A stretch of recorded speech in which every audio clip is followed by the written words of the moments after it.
You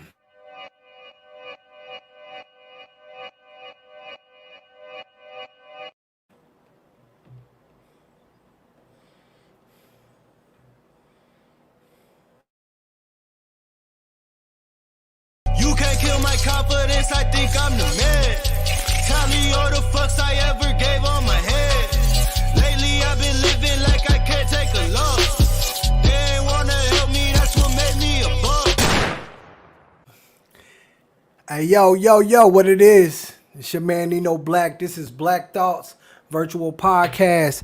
Y'all know the regimen. Y'all know the rules. Y'all know the regulations. Ain't nothing changed. The prisoners has took over the yard. God steady blessing all the trap niggas. Let's do it. We finna have a good show today. Thanks for everybody for tuning in. I appreciate y'all for being here. The conversation today is a little different. I ain't gonna lie. I've been getting chills all day thinking about it. I'm nervous, right? We finna have a topic that we hear people talk about quite often, right? And quite often when we hear people have these conversations, we kind of tiptoe around it because we don't know a lot about it. And when we start researching it, we start discovering things and start acknowledging things that we probably are afraid of. Let's be honest, right? So what I said, you know what? I constantly see these names and see these, what is a chakra? What is these crystals that we are charging when it's a full moon? What is all these things that we talk about? How are we channeling our ancestors? And what is voodoo? Like, so you mean to tell me I could break up with someone, they can create a voodoo doll and stick me in the arm and my arm stop working? Like, what is this thing? How is this thing possible? And is it possible for me to make a voodoo doll to get my stimmy check quicker? Like, these are things that I really want to know, right?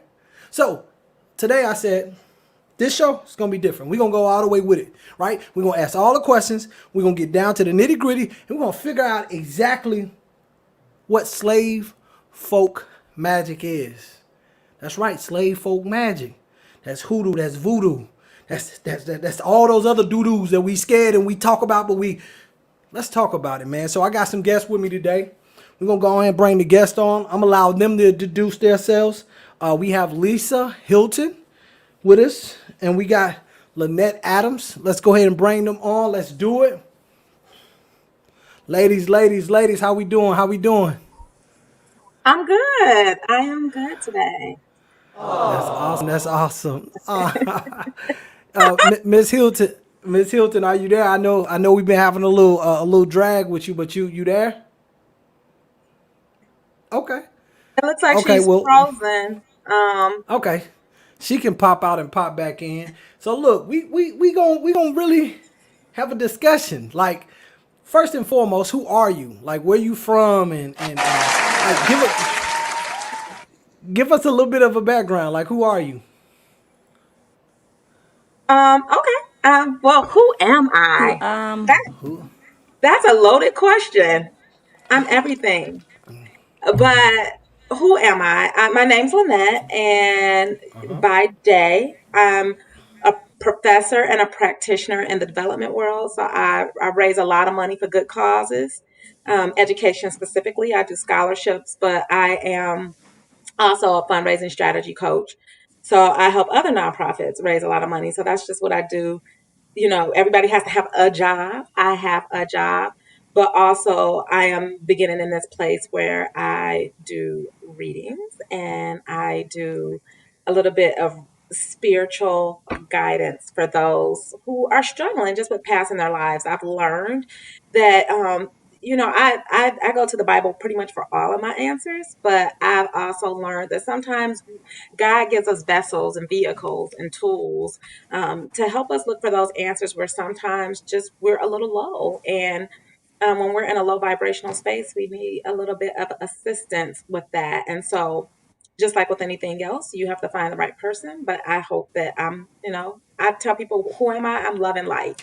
So I'm the person that comes and leaves things better than they found them. And I think that's the best description for me, because what I do can always change, but who I am is consistent. And so I am that person who just brings love and light to the world and hope to leave people better than I found them. Hey, I love that. Yeah, I love that. I love that. What I do always can always change, but who I am, I'm grounded on that. I love that. I'm out to steal it. That sounds like a shirt coming up. Thank you. If that come up in a shirt, I would like that shirt for free. I did- All right, Miss Hilton, you back with us today? She was with us. What's happening?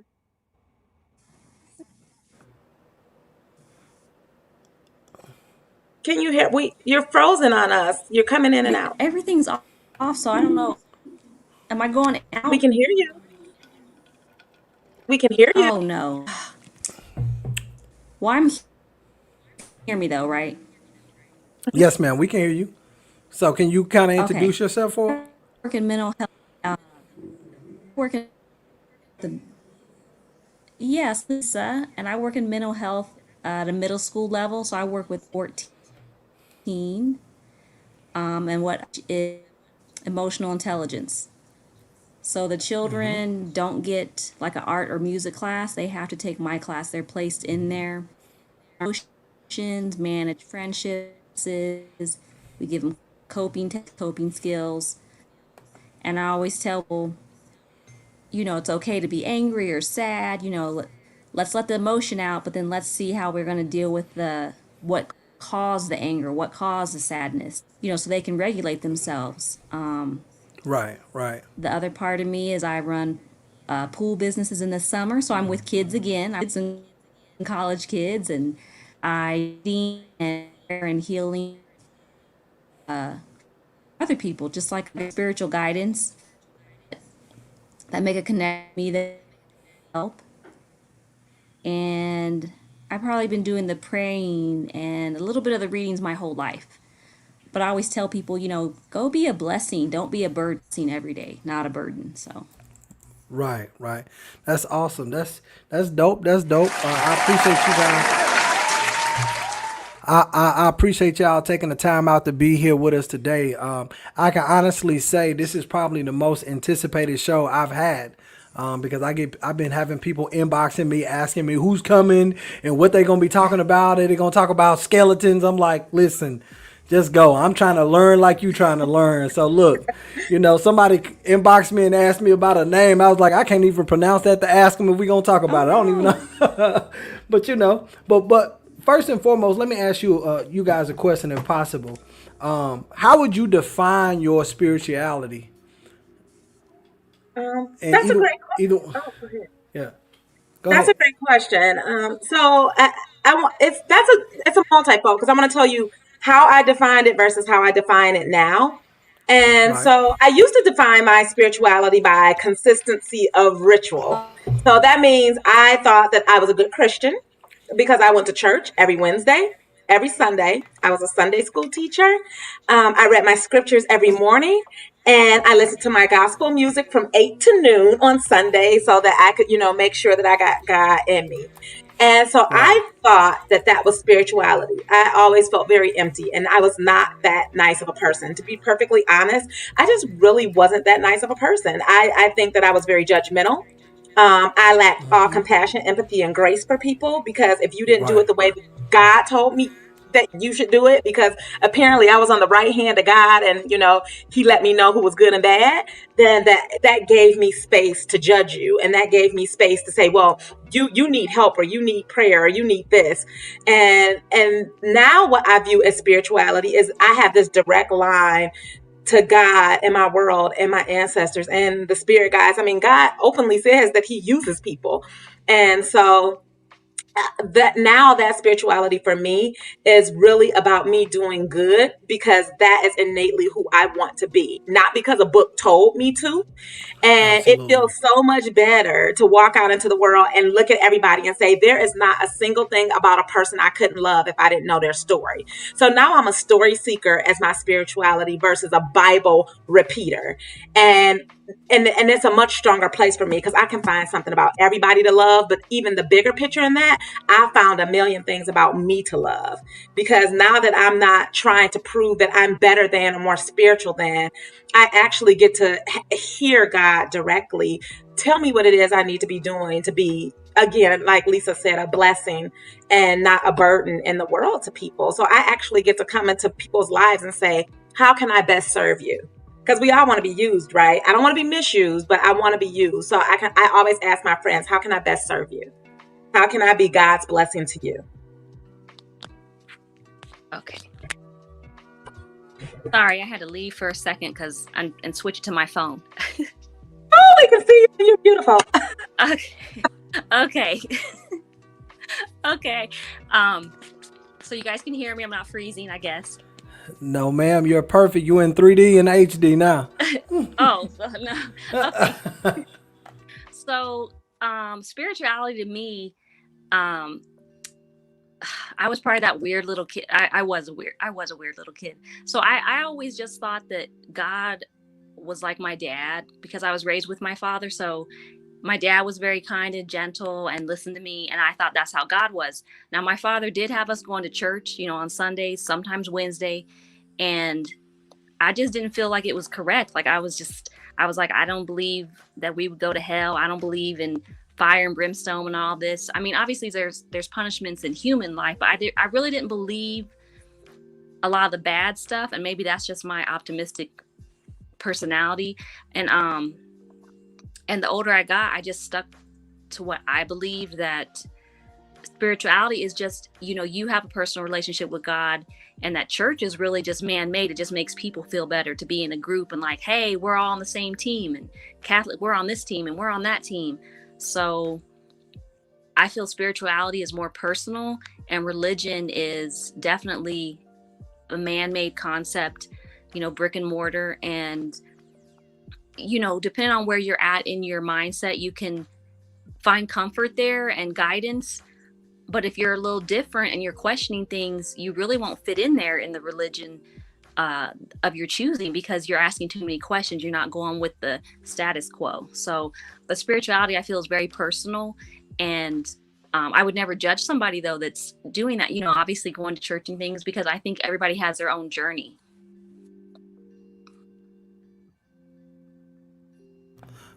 Perfect. Like my next question for you guys, because I like that. I like both of those concepts. They both strike something with me because I've never been a religious person. Now, growing up, my family didn't go to church, but of course, I'm from the urban community. So the churches used to come with the church vans and pass out popsicles on Saturday to try to get us to go to church on Sunday. Now, I would go to church, but it was things about the church that really bothered me, right? And growing up into an adult, being an adult, going into adulthood, there's a lot of things about religion that I question.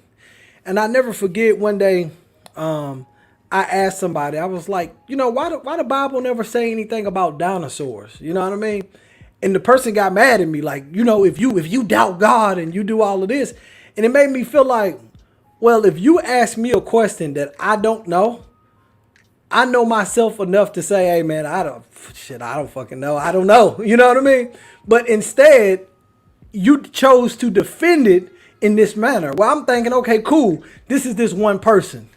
But every time I will pose a question that would be in the opposite or opposing of what they thought, I would get the same response.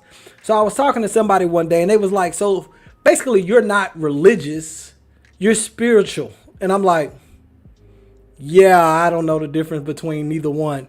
So if y'all don't mind, like, what is the difference between spirituality and religion? Like what is the absolute difference? Or is there a difference? No, I think there's a difference. For me, I feel like religion is a practice. I am committed to this. Religion doesn't even necessarily mean obedience. It doesn't even necessarily mean belief. It just means I have assigned myself to this. I am Baptist. I am Christian. I am Jewish. That's these are the things I'm assigning myself to. I am Catholic. Like, this is what I'm identifying. It's an identifier. So I believe religion is how you identify. And I think spirituality is who you are. So, because I know a lot of people who say, I am a Christian. And I'm like, well, if that is what they look like, I'm okay with that. I'll pass, hard pass. But I know some people who are like, I have never been to a church in a day of my life, but come into my house. Let me help you. What do you need? And I thought to myself, I think the first time I met an atheist, I was like, oh my God, so you're a horrible person. And that ended up being one, to this day, the kindest person I've ever met in my life, who said, I believe that I need to serve this world from a place of, there's a higher, something. I don't necessarily know if it's God. So I think they weren't an atheist. They were agnostic. They were like, I don't know what it is, but all I know is that I'm here to be good. And that made me feel so whole. And so I believe spirituality, you feel that in people. When a person is spiritual, you feel that energy. When a person is religious, you feel that energy too. But it is not necessarily a good energy. It's just okay, this person practices something. So it's like me, I'm a teacher, but I'm still a person, and those two may not align. Right. And you, Miss Hilton, is your definition or your comparison similar to hers? Yeah, pretty similar. I mean, like my dad and me are considered spiritual, and then my sister thinks we're heathens, and so she's religious. And I explain to people that, my sister is not a happy Christian. She's a Christian, but she's not a happy person. Like Lynette said, you can feel somebody's energy. Right. And I too have met atheists, and they're just very, generally they're very calm and just regular. They just, what it is they just don't know. So then they're like, I don't know.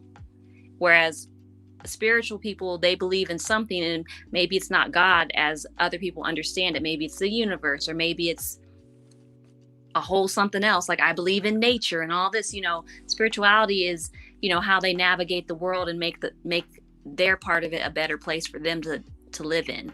Whereas religion is definitely different religions, as we all know. Christianity, Judaism, Islam, Buddhism, they're all created by man for man, and then there's a set of rules you follow and a set of standards. So spirituality is more, I don't want to say free for all, but kind of, it's like you could say I live in this and I'm spiritual, but that's okay as long as they're not fighting. Right. You know what? I used to date a girl, and me and this girl, we dated for some time. And throughout the time that we dated, she wasn't a religious person. Like, she didn't go to church, nothing like that. But when we got older, she started off doing the spiritual dancing in the church. And then she became like this religious person. And we often talked about getting back together, but she said she couldn't date me because I didn't believe in God. And I'm like, I don't say I don't believe in God. I just don't believe that everything in the Bible is like actual factual. I'm thinking that, it's a little embellishing going on here and there, but I follow all the things in the Bible, even though I've never read it. Like, I don't kill, I don't steal, I follow all the commandments, but I just don't read the Bible, right? And she just, for the life of me, like, I started asking her questions, and I never forget, she kicked me out of her house one day. Like, I was asking her questions, and she was like, get out of my house. And she called me and left me a voicemail probably like 2 weeks later. And her voice sounded like she had been crying, like hurt. So I called back quick, like, what's going on? And she told me that she was reading the Bible, and something in the Bible, like, contradicted itself. And she called her pastor and to ask him about the contradiction. She's like, look, I'm not walking away from my faith. I'm not doing none of that. I just want to know such and such. And he was basically like, most people don't read outside the Bible. Keep researching. You're doing a good job. And he didn't answer yes or no. He didn't answer the question. So she called to tell me, man, maybe you were right. And I'm like, I don't want to be right, bro. I want you to love what you want to love. But I'm telling you, and that's the person that was like, you're very spiritual and you don't even know it. I'm like, nah, I just live my life every day. And I love people. And I want to see, I'm compassionate. I'm caring. That's what I am. And that's all I want to be. Now, don't get me wrong.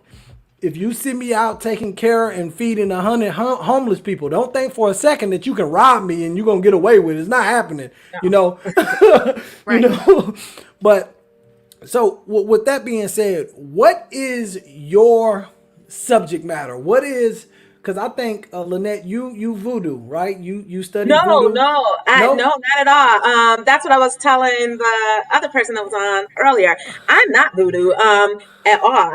I don't practice voodoo. I know it. I tell people I love theology. I love history. I love all those things. And Right. I like to make Yeah, sure me we're too. honoring our ancestors.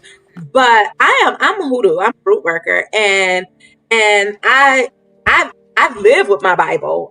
So one of my divinations is going to my Bible and just like kind of remote reading. Like I'll just say, okay, God, send me to the scripture you want for me today, and it'll pick up for me. When I do my candle work, I am always using scriptures. When I light a candle, I am going directly to God and asking for permission, before I can do anything for anyone, because I don't even have the ego to think that I am greater than God. I will understand that my gift is a blessing and a curse, but I also believe that what I bring to this world, I have to do it with humility. And so I'm all about herbs and candles. I don't, I still use my Bible. I believe in God. I also believe in the angel guides. I do believe in my ancestors. I believe that they are here to guide us. So that is where most of my expertise is. I learned a little bit about voodoo because when people were like comparing it to hoodoo, I was like, those are not the same. And I felt that I needed to understand voodoo because when I was saying it wasn't the same, I was saying it in a way of like voodoo was bad. And I had to course correct myself, from that ego and say, okay, before you go on judging people, why don't you learn what you comparing yourself to or saying, defending yourself from? And that's when I started learning a lot about voodoo and realized that was misunderstood too. Right. So I like where you said that is your superpower and your weakness. So when I phrase it, I always tell people at school, because I'm a crier, I'm like, my superpower is also my kryptonite. Mm-hmm. It will kill me and weaken me, but it's also my superpower.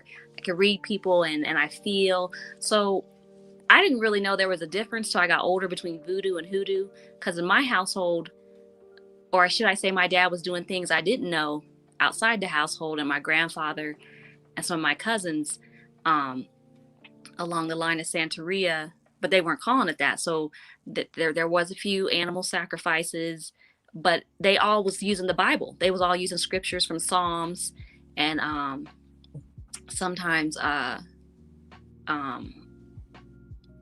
few scriptures involving Samson, some power and some might there, but a lot of stuff from the Bible. But the staple is the Old Testament is a lot of what we want to say in ritual work we'll pull from the Old Testament. But so I don't say I'm a root worker or hoodoo or voodoo. I don't say I'm a Christian. I just say I'm spiritual, and I pull from all kinds of things. I'm in this whole Facebook group that is all black. I mean, it's over 100,000 people in that group, but it's we're doing mantras from India, like so we're dealing with those gods and goddesses. But I mainly pull a few from the Bible, but usually I just pray naturally. I will just really just say what I'm feeling, and I do light some candles sometimes, not all the time, but I really just follow my father, and I think he's more powerful than he knows. And he just uses his words and his hands. So that's what I try to do too. I mean, I'm 45, so I've been with my dad since I was 2. I mean, obviously I'm not with him now, but so right. What I do, but we work in conjunction together pretty well. I was going to say, Lisa's been extraordinarily humble here, because Lisa is a huge healer. She does have a title. And if you put yourself in a room with her and you are feeling anything, it will change. She shifts a room. So don't let her tell you that she is not. She's a healer, and she knows it, and she is a powerful tarot reader. I can read everybody else to the gods and can't read myself. And she just read for me yesterday, and it happened before noon today. And I had to call her and I had to send her the screenshot like, hey, you said that. So don't let her fool you. Right. So look, let me ask you this question, Lynette. For those who don't know what a root worker is, can you kind of explain in detail what a worker is? Yes. So I'm gonna just simplify it for you. I tell people I get to the root of the problem. So when people come to me, I generally get a lot of people for love because that's just what people come to root workers, psychics, all of us. They want us to fix their love life. Is he on the phone with the girl right now? I'm like, we don't work that way. So a root worker, I get to the root of the problem. So what I do is a combination of like candle card pendulum and prayer, and basically I use herbs and candles, and so just based on whatever that herb aligns. If you come to me for anxiety, it's herbs that match with that, it's a candle color that match with that. When I go to prayer, I use proverbs and psalms. I use psalms for almost everything. When I make that plea on God's behalf, because he says when two or three touch and agree. So I believe that. I believe, matter of fact, it's not only my job as a root worker to pray for others, it's God's commandment. He tells us to gather in prayer. And so I do that. I touch and agree with them. And so I get with people. I usually get to the root of the problem, find out what the problem is. When people come to me and say their problem is, usually is not the problem. So for example, if a person comes to me because they want to know if their boyfriend is cheating, really the root of the problem is insecurity. Really the root of the problem is lack of trust in their own intuition. Really the root of the problem is lack of self-love. And so as I consider myself a transformational coach, as a person who is about transformation, I'm there to help them get to the root of those things and help them manifest, because that's a big word right now, law of attraction, manifest. That helps them remove the barriers that is creating the strife for them. And then it kind of is like a road opener. It helps them get to it. And it doesn't matter what it is. So if somebody's sick, I used herbs on myself when I had COVID. Matter of fact, the Western doctors said, whatever you got for you is probably better than what we got for you. So I used a mixture of herbs, teas, and baths. And that's how I got better, because they didn't really have anything available for me. Okay. Now, thank you for that. Now, Miss Hilton, when you were speaking about your father and your family, you said it was some animal sacrifices. Now, I don't know if you've ever heard of an artist by the name of Azalea Banks. Have you ever heard of Azalea Banks? Yes. Now, recently, Azalea Banks went live like on her Instagram, and she dug up her cat from his burial, and she boiled it. Now, I know animal sacrifices exist, but I know they often are for a purpose. What would be the purpose of her boiling her cat? Like, what do you get when you boil the cat? Do you get money? Do you last longer in bed? What would you boil the cat for? Is what I want to know. Well, what she got was attention. I know. Because Yeah. I've never heard of sacrificing a cat, a dog, a, a gerbil guinea pig. I mean, what normally in this in my experience, with my grandfather, or so my dad didn't do a sacrifice, but he had something sacrificed for him. He was having trouble. So basically, it's usually somebody's coming to you because, in my dad's instance, he was having problems all his whole life and everything, and he kept hearing stories like there was a curse, there was a curse, there was a curse. Some people believe in curses, some people don't.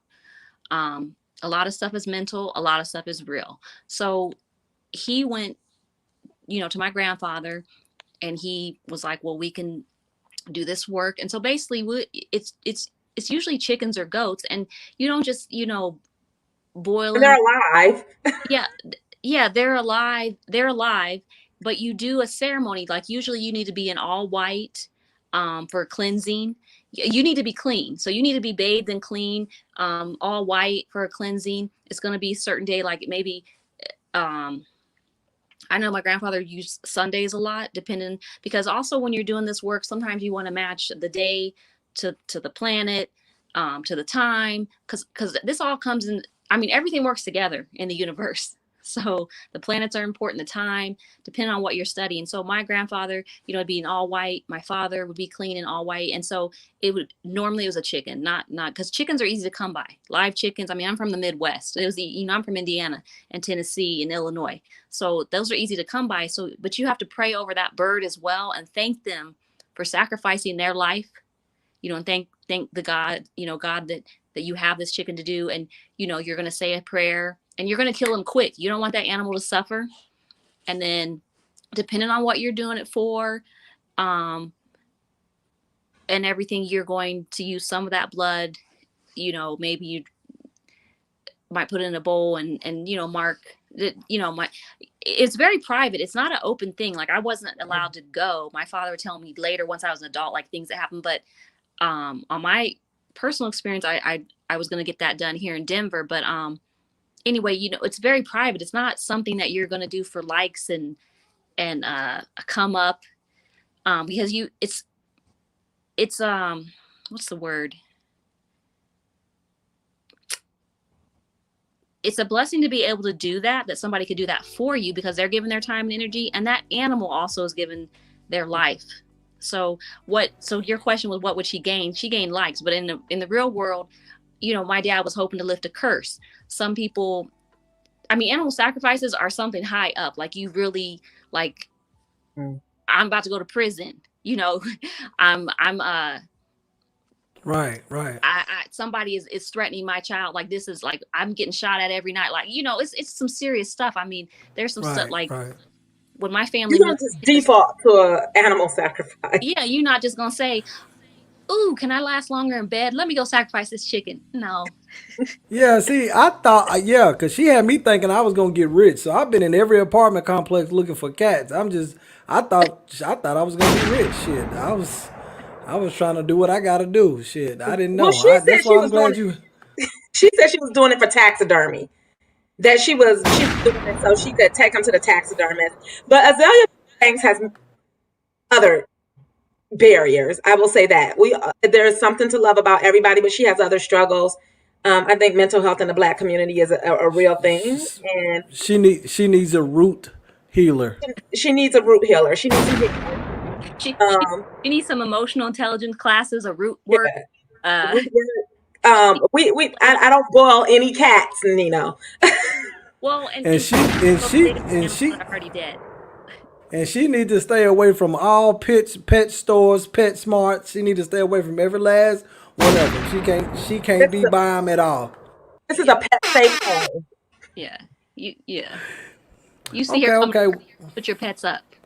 Yeah, put your pets up. Hide it and choke it like the lady was choking it to get away from the black guy in the park. So you gotta choke that damn dog. But listen, hey, look, we thank everybody for tuning in. Please hop in the comment sections. I want y'all to ask as many questions as possible. We about to take a brief commercial break, ladies. If you want to go get a water, go to the bathroom, please do so. We're going to take a quick commercial break, and then we're going to get into the thick of it. I'm going to ask y'all some hard questions and see if we can get some understanding of what's going on. And I want y'all to help me kind of avoid any Azalea Banks there is in the Walmart, okay? So I appreciate y'all. Yeah, no problem.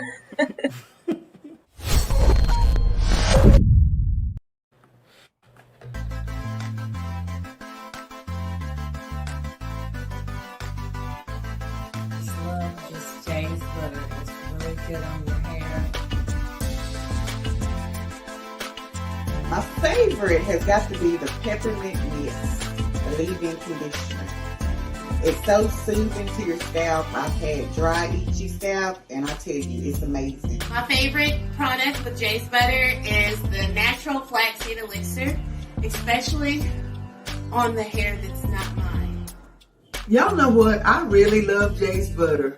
I love Jace Butter.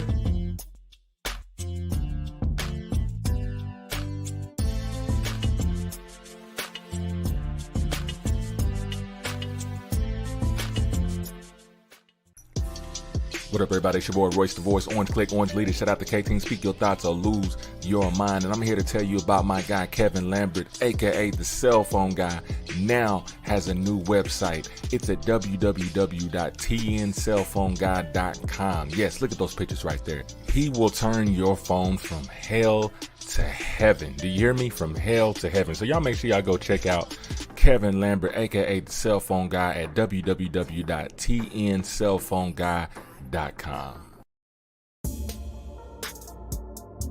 G Street Quick Draw Gun Magnet.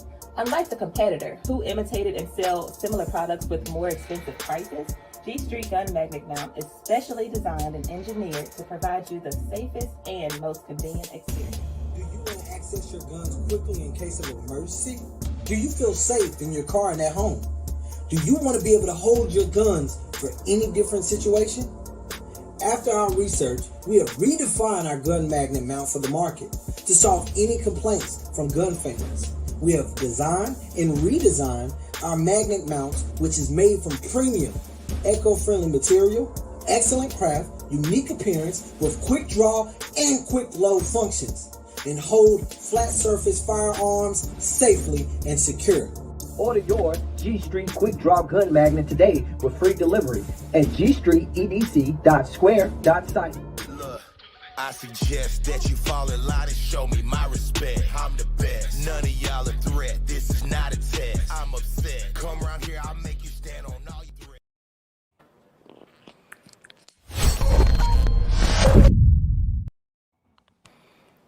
threats. Yo, we back. It's your man Nino Blac, and this is Black Thoughts. We having a great conversation with two amazingly intelligent women as it comes to the spiritual ramifications. We are getting into the thick of things. For all my people that's watching, get in the comment section, ask questions. And y'all don't have to ask me about the t-shirt. Y'all know the t-shirt is for sale. Y'all know that. Y'all already know. That's why I'm wearing it. It's for sale. So y'all don't have to inbox me that. It's for sale. Absolutely. Everything. The painting in the back for sale. Everything. The mic. Everything must go. So we're gonna get into the thick of it. So y'all ask your questions. I'm gonna throw them at them and see what they can say, see what they can do, see how we can navigate through it. Let's go ahead and bring the guests back. Ladies, was y'all able to boil the cats before we got back from break? We did not boil any cats. Okay. Y'all was able to put the cats up. I'm gonna buy a shirt. I'm gonna buy that shirt. Okay, I got you. Well, I appreciate it. I need it because I got cats. I got cats to don't hide. boil cats. No, Next to cats, and me and you can work out a money mojo bag. I think that'll be better for you. Oh yeah, that's awesome. I need anything money related. You hear me? Get But look, him a bath. speaking of don't boil cats, did y'all see that show on Netflix? Don't mess with cats. Don't f with cats. Don't fuck with cats. I didn't heard about it, but I didn't see it. I didn't watch it. Oh yeah, man, that man was psycho, man. Him and Exelia Banks, they should date because he was a psycho. It was She crazy. gonna come for you. Nah, she can't find me. I'm too broke. She ain't gonna have nothing to do. She don't have nothing to do with me.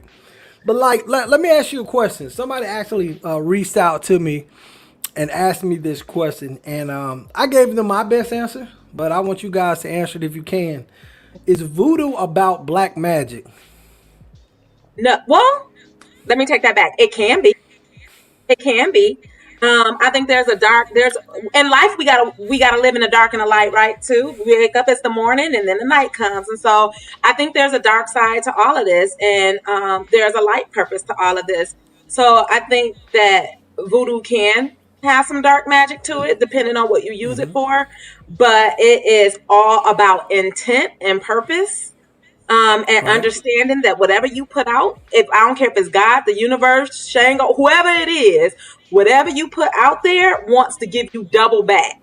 So when you venturing out into that, just know that whatever you put out is coming back to you at least twofold, and most times tenfold. Okay, so let me ask y'all a question. So what is the big issue with voodoo? Like what is the problem that you see, or the misconception that you hear about voodoo? Like why are we so afraid of voodoo? I think there's just a misunderstanding. I mean, we're all grown now, but you know, if you got people, let me correct that. I should say we're grown and intelligent.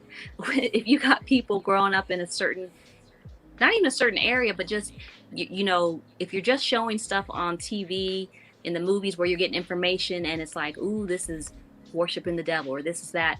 I mean, that's always going to stick in the mind. And then you got people in the churches, you know, being taught fear tactics about God and religion in their own church, in the pulpit every day. I mean, we all have probably been young and, you know, like you say something that your grandma or somebody might say, ooh, that's devil's work. Or, you know, that's, Right. you going to hell, you know. And then here you Right. got all these scary stories from, I won't even say the South, but basically, what do we always think of when we think of hoodoo or voodoo? We think of New Orleans. Right. Right. And Absolutely. so they play that up though. In New Orleans, they play that up. So as more people travel there and come back, if you already got that fear mindset, that's where it's going to go. So it's just I think it's a misunderstanding, just like anything else people are afraid of. You know, people are afraid of us and all of our, you know, black magic and black glory. They're afraid of us in general. So Right. can you imagine throwing in something that they really don't understand that mainly black people are doing? Right. You know, then that just makes us more scary to them, which is okay. But in our own community, it's even scary. I mean, you know, we are very much, you know, there's so few rebels. I mean, think about the rebels in our community. You know, Martin Right. Luther King, Malcolm Absolutely. X, Right. Huey. You know, there's so few rebels, but look at how many of us there are. There's not that many rebels. So if Right. you're a rebel, whether it's religious, you know, sports figure, anything, people either are angry or they're afraid. And if they're angry, it's probably Absolutely. because they're afraid. Absolutely, absolutely, and it's funny that you say that because I talk about that on a regular basis. I will not allow anybody in my circle to call me a leader out loud. If they call me a black leader out loud, I'm pulling them to the side.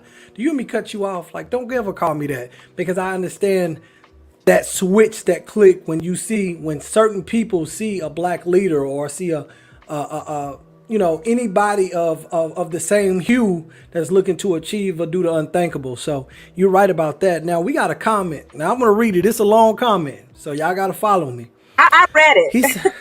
okay. He said, "We are living in the last days. People are dabbling in all kind of divination and worshiping of the fallen ones. Voodoo is an ancient religion that slaves brought from Africa. They are worshiping demonic energies, not past African ancestors." First of all, let's chew on that. I've not read that. Have you guys read that at all?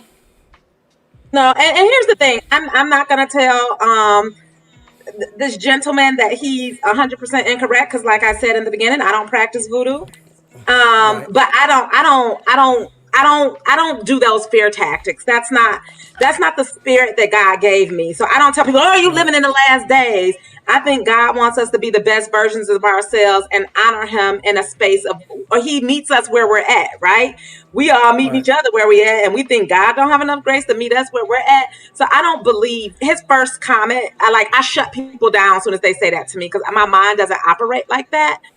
But what I will say is I don't know enough about voodoo for somebody to say something to me, and I will say that's wrong. What I will say is that Hollywood has really, really painted a picture of voodoo that is inaccurate. And I know that I have even been guilty of saying, like, I don't do that. I don't operate. I don't mess with people free will. I don't do this, and demonizing something I knew nothing about. And so because of that, I said, let me learn. Let me not learn how to do it. I don't have an interest necessarily in switching from hoodoo to voodoo, but I at least want to be able to respect their space and not demonize them because I don't know.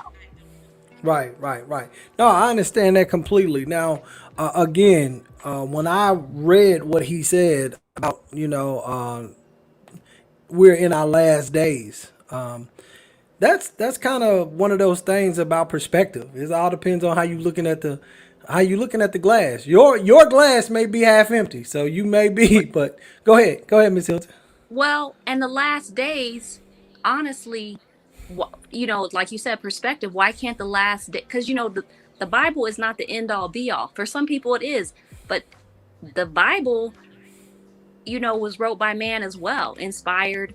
Absolutely. And then, the one that I cannot stand, the King James version, was he took 40 scholars and said, put this in the Bible, put that in the Bible. I got a Bible right here that has these books in it. I got a Bible over on this bookshelf that has these books. But you know what? When somebody says these are the last days, these are the days of revelation. Okay, and guess what? That could also mean that we're about to flip into a whole nother time of living, of life, of energy. Like maybe all the bad is going to fall away and we're going to have good times, or like things have to happen. You can't have a rainbow. You don't appreciate the rainbow without the rain. We don't appreciate summertime without the winter time. Like the last days, I tell people this right now that I work with about this pandemic, like it needed to happen. Education is terrible in America. Businesses are running people in the ground, working all these hours. All this stuff needed to happen. People need to be taking time to see what's really important and valuable. This stuff needed to happen. So if we're in the last days, then I say bring it on. But I will say this: God, or whatever you believe in, is in all of us. If He wants to say that those are His beliefs, that people are are praying to demons to get help. If I die today and 100 years from now, my great, great, great, great, great, great, great, whatever kids still have a picture of me, grandkids, and like, I'm going to pray this ancestor Lisa. And then somebody's going to come along and tell them that's a demon. Like, how is that valid? People can operate in fear if they want. I choose to not operate in fear. I choose the people I encounter. I choose to try to help them not operate in fear. I will say what Lynette said is true. Like I will walk in a room and intentionally, I do it now, but before I didn't do it intentionally, but I will suck the sadness out of it. I will suck the fear and it will sit on me and I will still shine so that person can feel better, because we are all here to help somebody else. So, and maybe this young man or this man that put that comment, he doesn't have to operate in fear. He can operate in his belief system, and that's fine. And then what he can do? He could pray for us, because I'm gonna pray for him. Right. Now when my question for you, my brother, because Etheridge, Glenn Lovett, my question for you: are you a black Israelite? Because I know that the Hebrew Bible speaks a lot about, and I know I'm going to say it wrong, but Nephilim. It speaks a lot about them as fallen angels. So I was just wondering if you studied the Hebrew Bible. That's what I'm wondering. But also, so somebody else had a question. I think it was Herschel. If you can pull up Herschel's question, he said he was Johnny come late to the show. If I missed it, what is the positive aspects of voodoo? And I know you guys don't study voodoo. Do you guys have any idea of the positive aspects of voodoo? So what for voodoo? And I took some notes because I had to. I'm gonna be honest. I had to contact my friend, and I said, "Can you make sure I'm representing you right? Because I don't want to be out here and say nothing wrong about you. And I don't want to misrepresent any of that." So what she helped me understand is that it's misunderstood and appropriated, and really that this idea of voodoo is about principles in life, like helping you along in areas in life. So whether it's money, health, whatever, you could go to the voodoo priest or goddess or whatever they're called, priestess, I think, and get help in these areas of life. And also, depending on what area of voodoo you're in, because it comes from different origins, a lot of them is Catholicism. So they do pray to the Catholic gods. And so that answer is subjective, because if you are Catholic and you believe in those gods, if you believe in Mary and you believe in Michael and all of those gods, then yes, there is some God in it. But again, I don't know as much about voodoo as I should. What I know is that the whole thing about voodoo dolls and all of that. If you meet most people in voodoo, they do not use voodoo dolls. They do have voodoo. They have these dolls that they make. They're called effigy dolls as a channel and ritual to get rid of things. Like, so if you're sick and you want to heal your body, or you want to, it's good things, not bad. But if you talk to anybody who practices voodoo on the regular, they will tell you that the whole voodoo doll thing is done for tourism and like media. Like, they don't use those things. Those are not tools that they actually use. But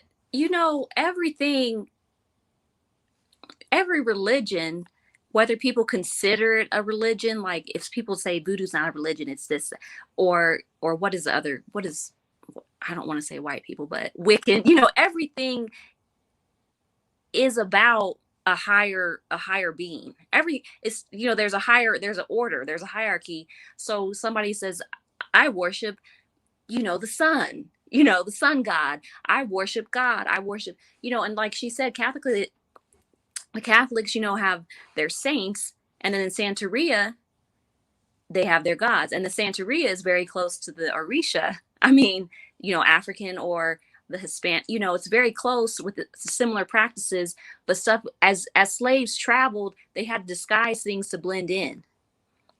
But now what I'll say and be accepted. Yeah, to be accepted and to blend in and to be safe from who's ever going to, basically do a witch hunt on them. But I will say this about the voodoo dolls. Those are just items. Like, people wear the cross. They wear the cross. Or what do priests always have? The white collar. They feel like if they take that off, like, I'm not a priest no more. It's just a symbol.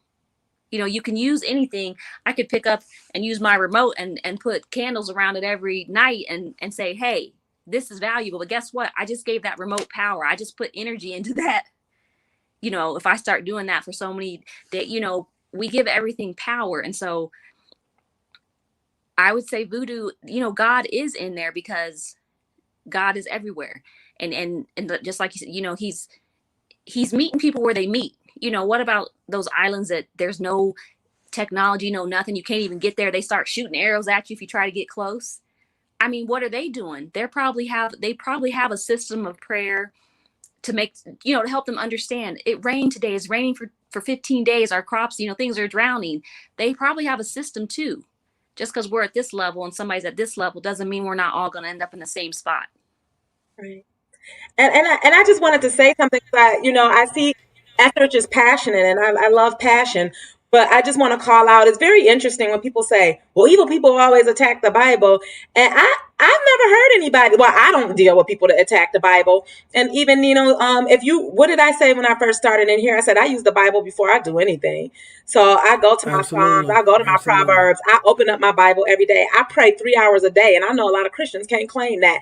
And Lisa can attest to that. I'd be like, don't call me before 5. I wake up at 5 a.m. every morning and I pray for over an hour to God. That is not a place for my angel guys. That is not a place for my ancestors. My ancestors have their own time. Midday, I take a 30-day break and pray to my ancestors to make sure that they understand that I appreciate and value the advice they've given me while they were here. And I appreciate the sacrifices they made for me before I even knew who they were. And at night, I go to bed and I ask my spirit guides, did I do a good job today?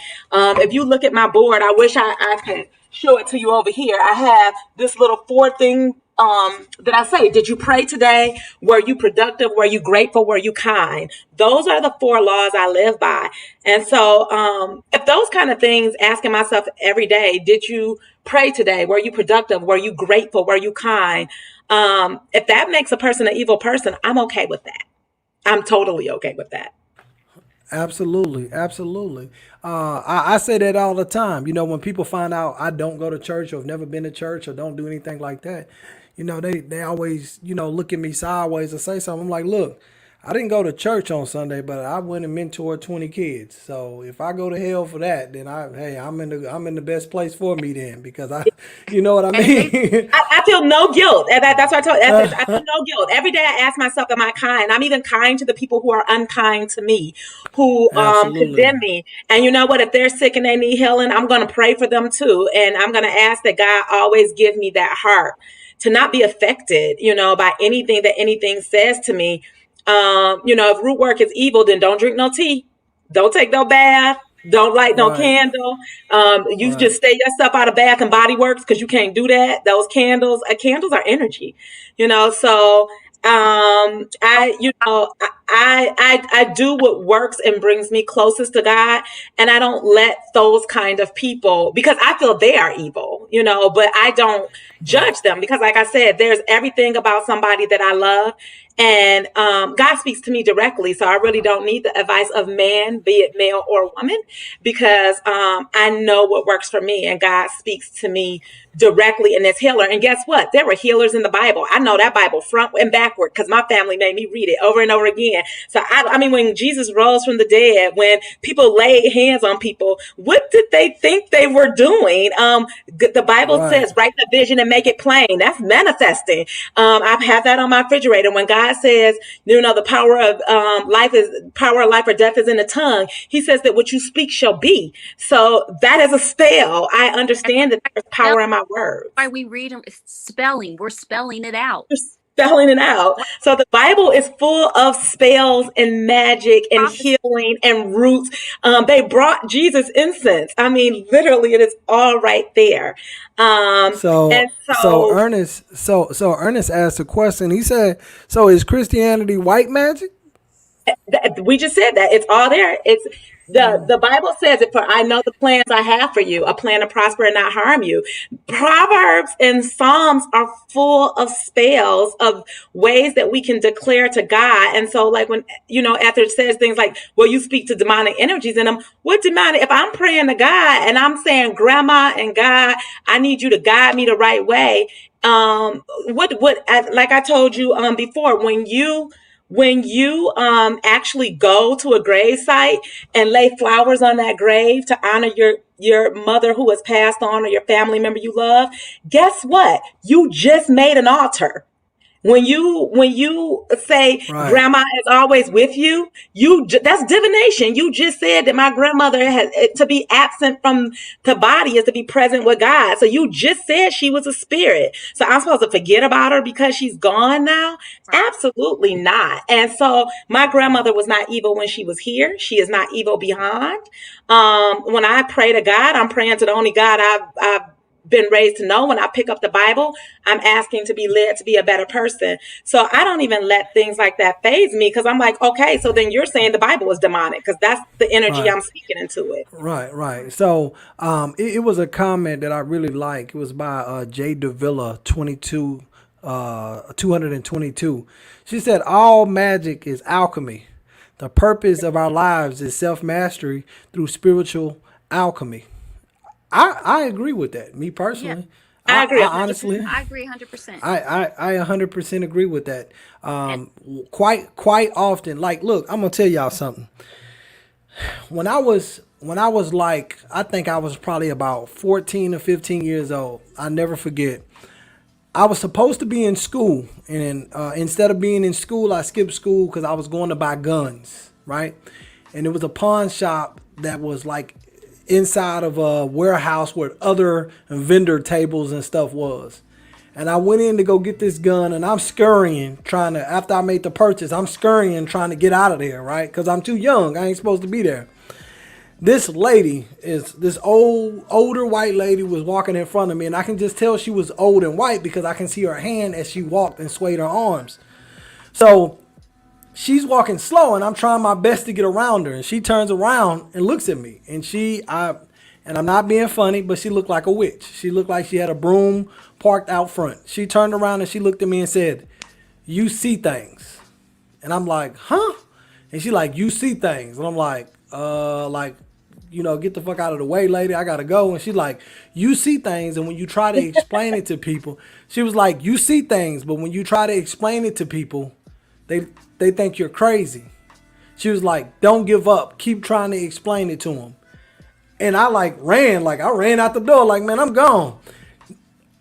When I got to the age of 25, 26, 27, I realized she was right. Like, you know what I mean? I could be telling my cousins, like, don't go to that club, man. I just don't think y'all should go there. And they'll go and that club will get shot up. Or they can go do something. And I'm like, I don't know how. They're like, how you know? It's to the point that right now, if I'm in a club with my cousins and them, and I'm like, hey, y'all, let's head out. They leave. They don't even care. They don't care if they just bought 20 bottles. If they got 100 girls standing there, they leave. So I agree with this because I've mastered understanding myself to the point where I can navigate through any situation and I'm comfortable. You know what I mean? So when I'm doing community work, it's places that I probably have no business being. And I'm there and I'm comfortable because I know myself and I've mastered the understanding of myself. So that touched me, man. I agree with that 100%. And for those who don't know, it's basically a medieval forerunner of chemistry is what alchemy is. And you guys should definitely research it if you don't know. So let's get into these questions. And if y'all have questions, post them. Y'all are doing good with the engagement and asking questions. Thank you. So the word voodoo, it comes from the Fon tribe of the West Africa, and it means spiritual entity. Is that true or is that false? Well, by definition, that's true. That's exactly what it means, spiritual entity. Okay. And I know that the only difference with voodoo between like hoodoo, there are Christian hoodoo. Root workers are Christians. So right. I don't know where people get that confused. But voodoo, I think they do pray to somebody else. Again, like I said, I am not the expert on voodoo. I've never done any voodoo rituals. So everything I've done, I've read, a book or something. So someone in the chat may be a little bit, more educated on who they pray to, but it does mean spiritual entity, the word voodoo. Right. So Herschel said, I lived in Baton Rouge, Louisiana for 11 years. And you're right. In the commercial aspect, the industry for sale. However, the people that truly followed the teachings believed in voodoo as a lifestyle and heritage. However, most preached if you don't believe in it, it has no relevance over your life. Is that true? That is true, but that is true for everything because it's called faith. Faith. I was about to say the same thing. Right. If you don't have faith in what you're doing, then there is no relevance. And it is a lifestyle and heritage. But yeah, if you don't believe in it, it doesn't mean anything. It doesn't. I mean, why do it? It has no power. You don't believe in what you're doing. That's that, and that just goes along with stuff we do every day. That's not scary. Positive affirmations. Ooh, it's a great day today. It's gonna be a great day. It's gonna be a great day. Every day in the mirror, getting ready. Ooh, I look good. It's gonna be a great day. Great. That's having faith. What you're saying is gonna happen, and that is voodoo, hoodoo, Buddhism, Christianity, Buddhism, Christianity. Everything. You have to have faith to practice. Law of attraction. Yeah, law of attraction. I mean, law of attraction is just a fancy way of spells. Manifestation. No, let's call it what it is. Law of attraction is appropriation of our culture. Right. Because let's just call a thing that we when they said the law of attraction, they just repackaged it so they could make money off of it. And to make money off of it and repackage it, they had to convince us it was evil so we wouldn't do it, so they could go ahead and restructure it and profit. Can I answer Can I answer his comment in his last little comment? Yeah, you mean the one about Moses? Yes. Yeah, I was ignoring it, but you could go ahead. Can I? So go ahead. So Moses went up against the sorcerers, and it showed that God's power was superior. So let me get this straight. No, let me not get it straight. Let me explain it. So Moses went up against another man who said, look at my staff, it's a snake. And then Moses said, oh, but mine's a bigger snake. My staff is a snake too. And it swallowed your snake. So we both just did the same thing because we're both sorcerers. Moses had his power from God and the other one had his power from somewhere else. Yeah. Their power. We're not debating that. Up in this mysterious heaven, because I believe heaven is all around us. There's two gods. Ooh, look at my guy down there. I'm gonna make his snake bigger. No, I'm gonna make his snake bigger. So Moses is a full man who went up against some other full men, and his snake ate the other snake. Right. And then he tells us to read a scripture. And I always tell people, I use my Bible for everything. I know Matthew 24 too. So, like I said, when I use my scriptures, I use my scriptures. I am the scripture queen. My friends will tell you there are scriptures on every mirror wall on my house. So what is that he just put he just proved our point. He just said Moses went up against other sorcerers and it proved God was superior. He skipped a whole logical conclusion. Moses too was a sorcerer. Right.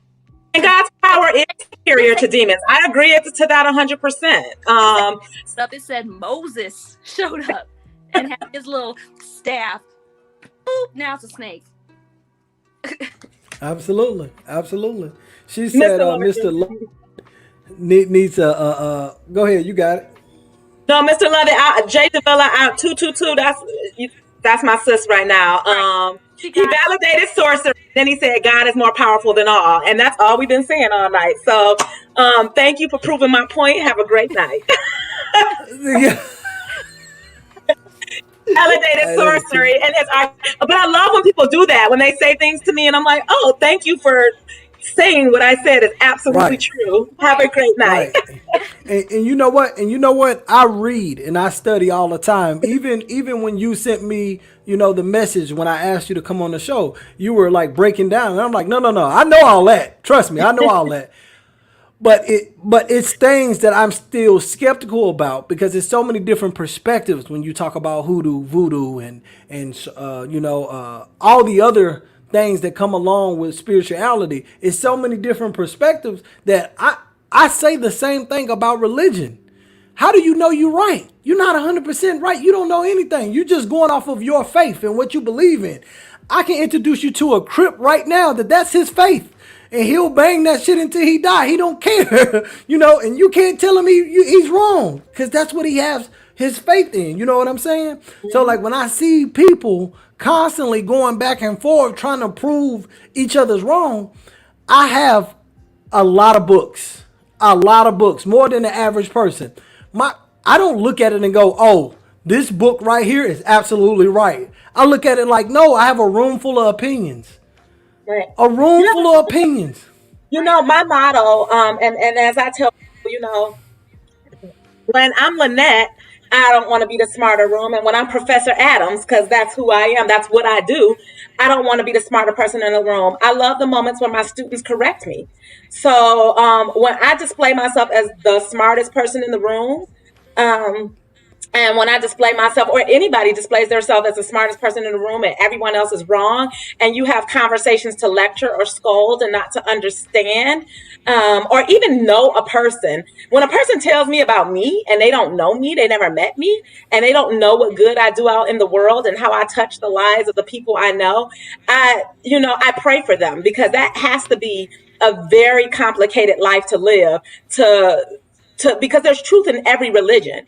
It's all about being something greater than yourself. So if you feel powerful being the smartest person in the room, that probably means you're probably the least smart in the room. And you're probably a worse human as far as your everyday ideas around things. So some people I know, they know that Bible and they slam it on you, and they demonize things that they don't understand, that they don't know. Those are some of the ugliest people on the inside that I know. Like when I walk in a room and I tell you it drains my energy, those are energy vampires. I will turn around and walk right back out. So it just for the life of me, I just can't imagine being 100% certain just because I read a book. Like there's no way. Now it would give me a better understanding, because that's it at most. Because if you think about it, up until 1999, 1998, we thought Christopher Columbus discovered America, and you couldn't tell us nothing different. We tested on it. We passed the test. We know who discovered it. You know what I mean? So I just don't understand how we get so up in arms about something we read. Like, it's cool to have an understanding, and it's cool to say, well, what I read is this. What do you think about this? What is your perspective? Because if I could take ego. That's it. Because nobody, not Lisa or me, have the right to condemn nobody has the power to condemn anybody to heaven or hell. If you truly believe that God is the great I am, then you would slap yourself on the hand for even condemning another human being to a demise, because you don't have that power. That's not in voodoo, not in hoodoo, not in Christianity, not in anything. Do you have that power to condemn anyone? Why can't it just need to keep it simple? Like, So there's all these different religions, all these different books, all these different practices, and then you've got these people that want to be judgmental. No, my way is the right way. Why am I this way, that way?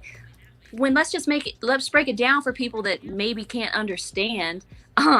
Right. Like if I'm eating, if I eat the same three things every night for dinner, and Lynette eats the same three things that she eats, but it's different from me, is she right or am I right? We're still eating, we're still getting nourishment. Yeah, right. Because you Why know am I what? going to One judge her thing and that say, ooh, don't eat those I, green beans, you should eat peas? all all Why? all of the religion, the spiritual books, they all give you free Nourishment. will. They all talk about free will. But one thing they don't talk about quite often is perspective. Yeah, your free will comes from a perspective. Because if you, like I tell people all the time, you can't tell me Christianity is what I should be doing because you started doing Christianity or studying it because your household did. If your household was Muslim, you will be having the same conversation with me about being Muslim. So at the end of the day, you have to understand what works for you in your free will may not work for me. But guess what? I still learn from you just like you can learn from me. You know what I mean? But, I don't want to go on a tangent because I think he left, so we good. Now, supernaturally destructive forces. Is that something you guys are familiar with? No, I was gonna say when I saw that question, I was, I don't really deal a lot in dark stuff, like dark magic or destructive forces and things like that. So I haven't educated myself maybe the way that I should because I'm not a root worker that's ever gonna deal in any type of darkness. And again, that's not to say no one will. That's just, I mean, to jokey joke, my friends are like, "Oh, so you're like Glenda the Good Witch?" I'm like, "Yep, that's me. I only deal in light." So. I don't know a lot about that. I mean, I know a little, not from practice, but just reading, which is why I won't dabble in it because, just like if we're praying for something good and well, let's put it this way: when you walk in a room and there's, two people just had an argument, and you walk in, but they're not saying anything, and there's no tears or nothing like that, and you're just like, what's going on? Like you could feel the energy, so you can you can rev up some energy, some change going. So, but how powerful is the person doing that and why are they doing it? Like, I don't want to play around with things like that just because I really don't know, and I'm not trying to find out. I mean, and there's little things, that people do in hoodoo and voodoo, like write somebody's name in your shoe, walk on the left foot, stomp them out, send them away, or, sprinkle Right. stuff here and there. But, supernatural, destructive forces. I mean, that's probably somebody really doing a whole lot of work that we don't know about in the dead of Right. night, Right. going to the cemetery and getting some dirt. Right. I don't. Yeah. I don't. So let's speak on that. I got a friend who wanted to go see the guy that y'all told me not to say his name wrong, so I won't say it. And they wanted to go and summon him, and they was talking about getting dirt from the cemetery and put it in the bag, and I don't know what they was gonna do with it. Maybe smoke it or sniff it or something. I don't know what they was gonna do with it, but. So, what is this? Like, what are they going to the cemetery stealing dirt for? What is it? What is the purpose of Well, that? I mean, depending on what what they've heard or read. I mean, if it's somebody just like an everyday person, like they've heard something or saw something Hollywood put out, or maybe they heard it from a relative or a friend, but they don't really know. I mean, cemetery automatically conjures up darkness, danger, spirits. It automatically conjures up those three things in your head. You think of a cemetery, oh, dead people were there. If it's nighttime, you think dead people are going to wake up and come get me, their spirit. So you think scary things. So the dirt from there is considered powerful, the energy surrounding it. But it's also, again, your mind is giving it that power. It's just like with the voodoo dolls, or that question Herschel asked, like, if you believe it, then it's so. So, I mean, people do go to the cemetery and get dirt. Now, what you're joking to go get it, I don't know, what they were going to do with it. But I mean, it's usually not anything good. So, I mean, to try to get, I mean, let's just be honest. So if we're going to get deep and dirty, people are going to the cemetery and getting some cemetery dirt. It's probably to banish or get rid of somebody. doesn't necessarily mean death. Sometimes people might be saying it means death. It's not anything good that you're going to go get cemetery dirt for. Okay, because when I heard them talk about that, that kind of what put me in the mind of what slave folk magic is. Is that something that they may have taken from slave folk? What is slave folk magic? Slave folk magic actually is the nickname for hoodoo and not voodoo and the others. So they called it slave folk magic because back then, if you think about it, in slave times, if you got sick, did you think they were going to let us go to the hospital? Nope. Did you think that they were going to let us come into the main house and rest and heal? Did you think they were going to allow us to pray openly in the fields to God or anybody for that matter? No. And so we had a couple of resources. We had herbs because that's what they let us have. That's what we could get access to. We didn't have full meals and things like that. So we had herbs. And what do you think? Do you think that they gave us electricity in our cabin, in our slave cabin? So how did we light the slave cabin? With Fire. And candles. So we use what we had. We are a resourceful people. We still are. So we had candles, we had herbs, we had prayer, we had dirt. That's all we had. And so when our person got sick, all we had was the prayers that we either came over with from whatever tribe we were ripped from, whatever place we were ripped from, and what we were learning from the other people around us. And so we began to use those things to heal the best way that we could. But when white people saw that we were healing ourselves in non-traditional means, they called it magic because they're like, how does black person, we ain't let them go. How does black person, we ain't let them go to the doctor. We ain't send nobody for them. We didn't do anything for them. But now he back up in the field working like he was never sick at all. Or, we raped this woman and now she back healed and whole and she can still smile. It has to be magic. And it's just like everything. When people can't explain something, they attach something to it. And they'll say, well, it's magic. I honestly don't think I have any magic. I think and a lot of those things are I call them, they remove ego from self. Because really, if I pick up a white candle and I say this white candle is to pray for peace, then that's what the intention I'm setting into it. That's what it is. But really, those things are really giving us confidence that we're doing something. Once you get really strong enough with your relationship with God, then you know that you can pray and say those things and use nothing. I could pick up this phone and turn the flashlight on and say, I'm saying a prayer. So it really is all about intention setting. And slave folk magic got attached to hoodoo because they were like, how are these people making this thing happen? How are they still being blessed? And here's the real. How are they still being blessed when our intention is to oppress them? So we're not trying to get them to have no good life and somehow they're still prospering in ways that's not comfortable for us. It's got to be magic. Yeah, that kind of put me in the mind of the movie Green Mile. You remember the movie Green Mile when he was healing healing the guy's wife or whatever, and yeah, they still electrocuted him in the end or whatever. So yeah, I get that that's me. same That's what Lynette says I am. That's me. Yes. yeah No, yeah. but Hug you So and you're like, I feel better. I think yeah. So back to the slave. If people really, I don't know, want to keep saying logically, maybe it's because me and Lynette are both in education on the day job. But think about it. It wasn't just like three generations back. It was slaves, right? But what about before our ancestors were slaves? Their parent, their grandparent was a slave here. So what about the original ones that did make it from Africa, that did make it from the South Americas as slaves? They already had their practices, like she's saying, for medicine. Oh, your stomach hurts. Chew this mint. Chew mint.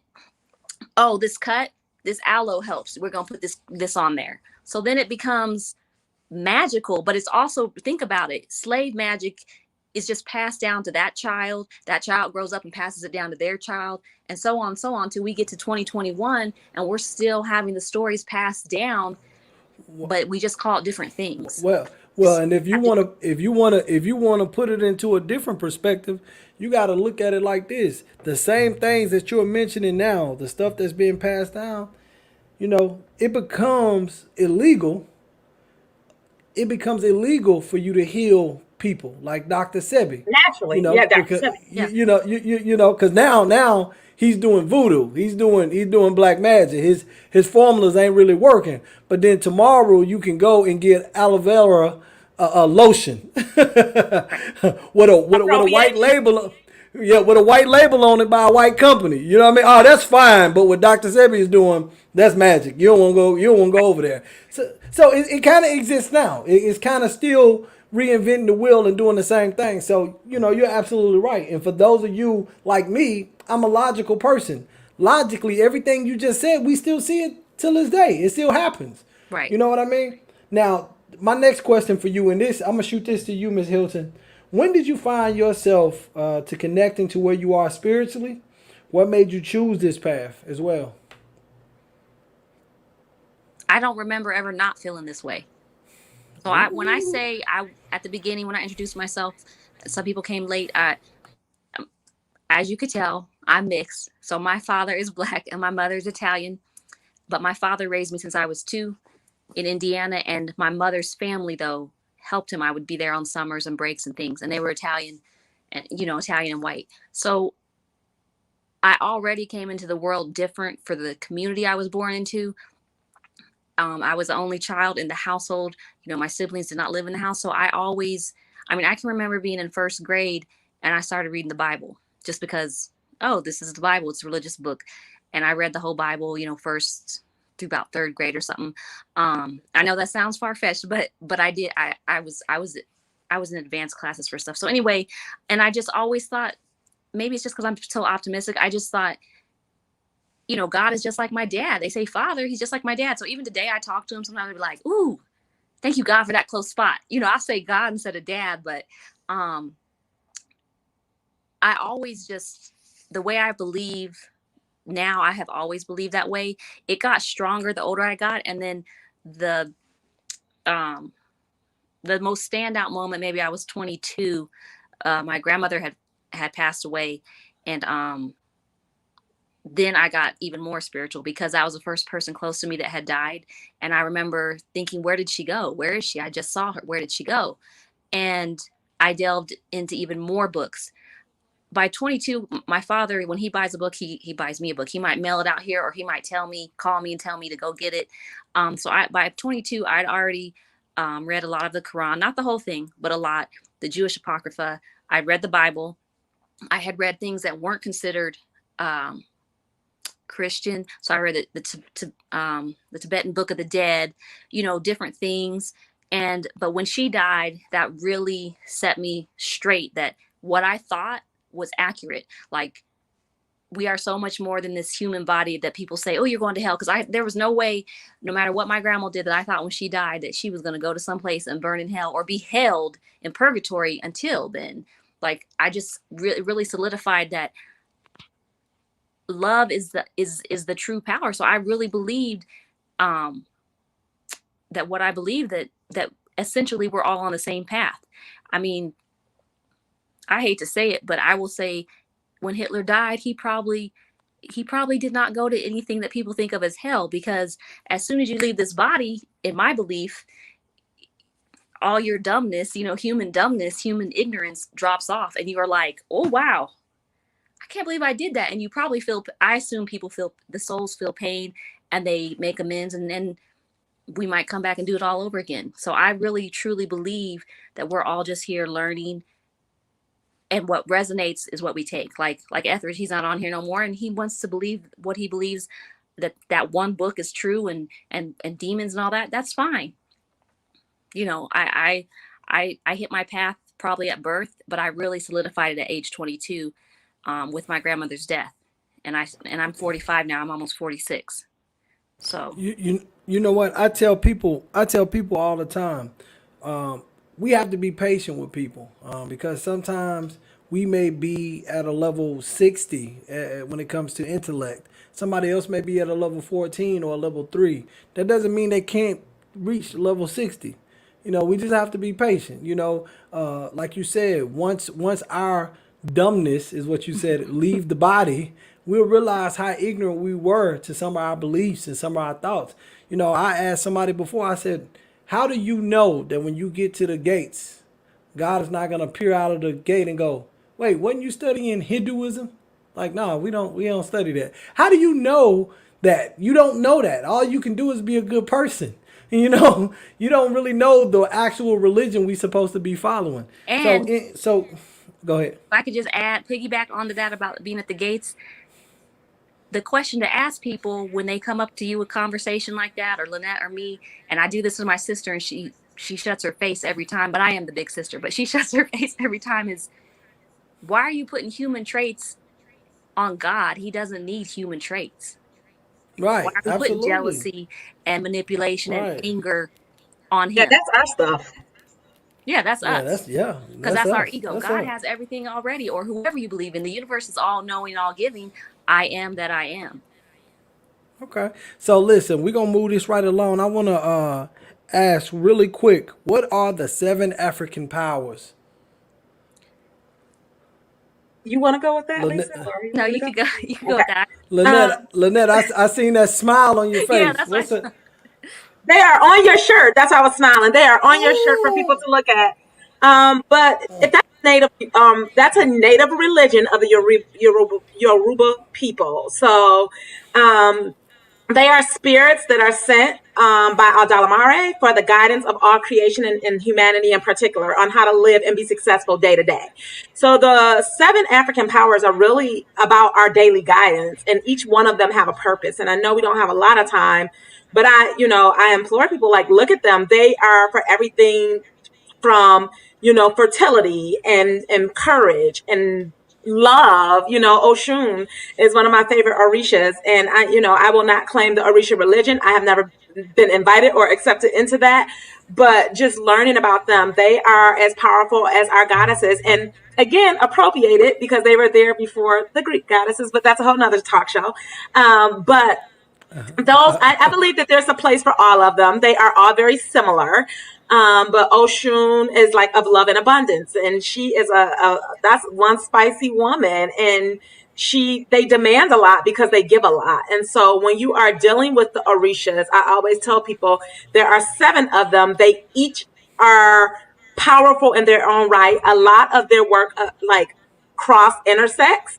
But the reality of when you're using those Orishas, know what you're doing, because they give a lot, but they ask a lot.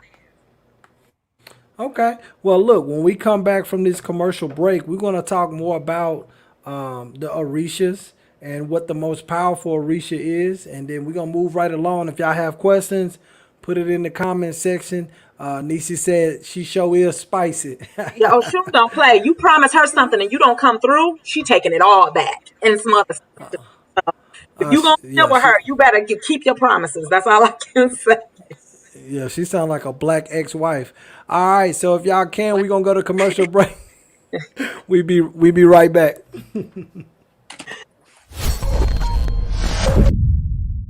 What's up, ladies? It's your girl, Cynthia Bailey from The Real Housewives of Atlanta, and I got some good news.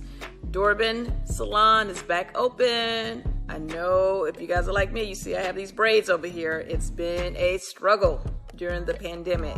So Durbin Salon is back open. They sell hair, they do hair, they deliver whatever you need. They got you, boo-boo. Okay? Make sure you guys go show some love and go get your hair done.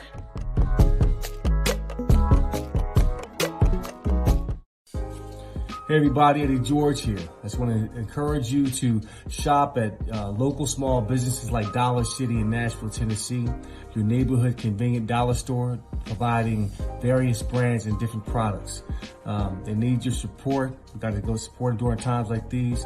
Check them out. They do an exceptional job. Support our small businesses. Thank you.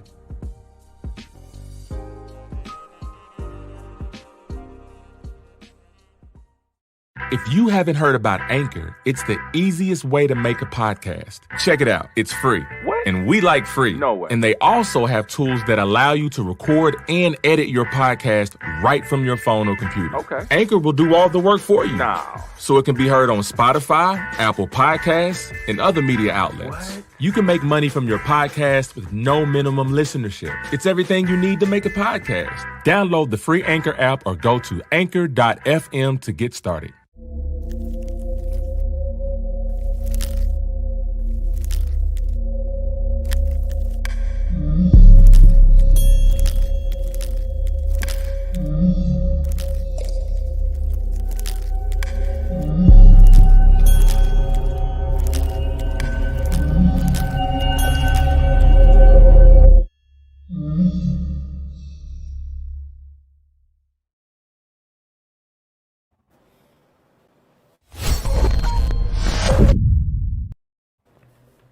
Hey yo, what's going on? It's your man Nino Blac. We back and we gonna wrap this thing up. We got some great content going on, great conversation. We are hitting it with some hard hitting questions. They're answering them. They know they stuff. If y'all have any more questions, go ahead, put in the comment section. Tap that share, tag your friends, hit the stars. Again, yes, this shirt is on sale. Please, you don't have to keep asking me. If I'm wearing it, you can have it. Most definitely. Just inbox me your size and you got it. Let's bring the guest back on. We are going to talk about the most powerful Orisha. Now, Orisha sound like a girl I used to date in middle school. Like what's going on? Who's Orisha? She got a cousin named Cash Monet from out south or what? No? Not No. at all. But that's a trick question, Nino, because all the Orishas gonna say they're the most powerful. But if it was arguable, they would say Shango was, and he has several names. So they would say he was the most powerful because he was of sensuality, power, and passion. So, but then others will argue that he's not the most powerful because he committed suicide. So, I mean, that's a trick question. For me. So it's like, so is this the Nigeria Shango or something like that? Yeah, and he's viewed as the most powerful and feared of the Orisha pantheon. So because he cast a thunderstone to earth for anybody who offends him. So he's the one who responds the most harshly for offending. But when you can offend your ancestors, you can offend God, honestly. You know, you can offend any spirit guide, you can offend the Orishas. So supposedly he's the one you suffer the greatest from if you offend him. But I don't know. I feel like the reason why Oshun is not seen as the most powerful is because she's a woman, and she's no joke. Like, she is powerful in her own right. Just the things she does and what she can do, I feel has powerful. So I think whoever you ask that question to, it's subjective. Like, I'm gonna say, oh, Oshun is the most powerful because that girl don't play. But I think Sango has the worst temper. And so people see temper and anger as power. Right. And what Nietzsche said in the comment, that's true. Like, people see how he responds and they're like, oh, but Oshun is overlooked because she's a woman. Like, probably mainly only us women deal with her. And if you think about, well, maybe you don't think about because you don't know, but honestly, a lot of the so-called leaders in each of these different religions, they are not female. They're men, they're male priests or male santeros or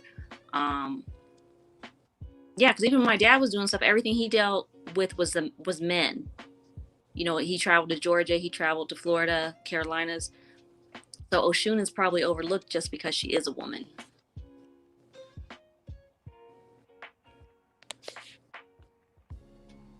So, but all of them scare me. So yeah, all of the Orishas scare me. Not scare me because they're evil, but because they ask a lot. So I think you got to be ready. Go ahead, Lynette. Go ahead. No, I was just saying, I think you have to be ready. I encourage, like, this isn't meant to encourage anybody to go jump up and get some Orisha candles tomorrow. You need to be ready to deal with that and go into the Orisha religion, because it's not a game. It's not for fun. It's real stuff. And so I don't dabble too much in things that I don't feel that God has ordained me to understand quite yet. And that makes sense, because everything, we all have a place and we all have a or like you said, God hasn't ordained you. Like, we all have a place. Like, people that are born to be doctors, they're doctors. People that are lawyers are lawyers, and people that are healers are healers. People are teachers. So why would I go dabble in the Orisha when I'm not ready for that? I'm not even drawn to it. What are you drawn towards? And when we say that they require a lot, it's, people might be wondering, that's watching this or listening, require, what do you mean? What do you require? Because regular church, you go to church, you pray, but people give tithes, and people do say prayers. So Orisha, you're having your altars up, and you're say one of them likes sweets, you're going to leave sweets out for them. One of them is a money a money god, not that they're giving you money, but they like money, so you're leaving, you're leaving things for them because you appreciate what they're doing on your behalf. So, so it is, you got to be ready, because it's not anything that you're doing, you want to do it to the best of your ability. So right. And Jay, I think Davila said it right. She said, look at most things in spirituality as metaphors, not literally. So, yeah. I mean, that is so true. I think it's just so much. I'm learning. And so I try to check my ego at the door and say, let me learn before I go lighting candles and doing things and telling people I'm a priest and all of those things. I like to get permission from the spiritual space to move forward. And also, people need to realize and accept, and this is hard for a lot of people. It's hard for me. It's hard for everybody. When multiple somebodies tell you something about yourself, believe it. And if it's something negative, change it. So it's like Lynette said, she's learning, I'm learning. Every teacher is also a student. Every student is also a teacher. So like Lynette at the beginning said, I was a healer, and I'm like, well, but she's not the first person that has said that. But I believe Lynette is a great manifester, and she's kind of like, well, but I've seen it and I felt it, So, if you're drawn to a certain religion or if you don't want to call it religion, you're drawn to certain traits of certain practices within your spirituality, you're drawn there because that's probably what you're meant to do. So if you want to go out and hug trees and say, I'm worshiping this elm tree for the next 10 years of my life, then maybe you're supposed to be out in nature and doing stuff. Like, it's okay. It's what resonates with you, and you shouldn't judge another person shouldn't judge you for it. But when somebody does judge you, stand firm in your belief. That's for everything, though. Offerings. Yes, Nishi, that's the word I was looking for. I was like, giving them this. Yes, offerings. They love offerings. And I always tell people, if Oshun, you got to taste the honey first, because she won't take it if you don't, because it's a story about how she was almost poisoned. And so now if you don't take the honey first, she doesn't count it as an offering. So all of the things that I've learned about her. Yeah. Yes, 222, you are so right. I didn't want to mess up Jay Davila's name, so.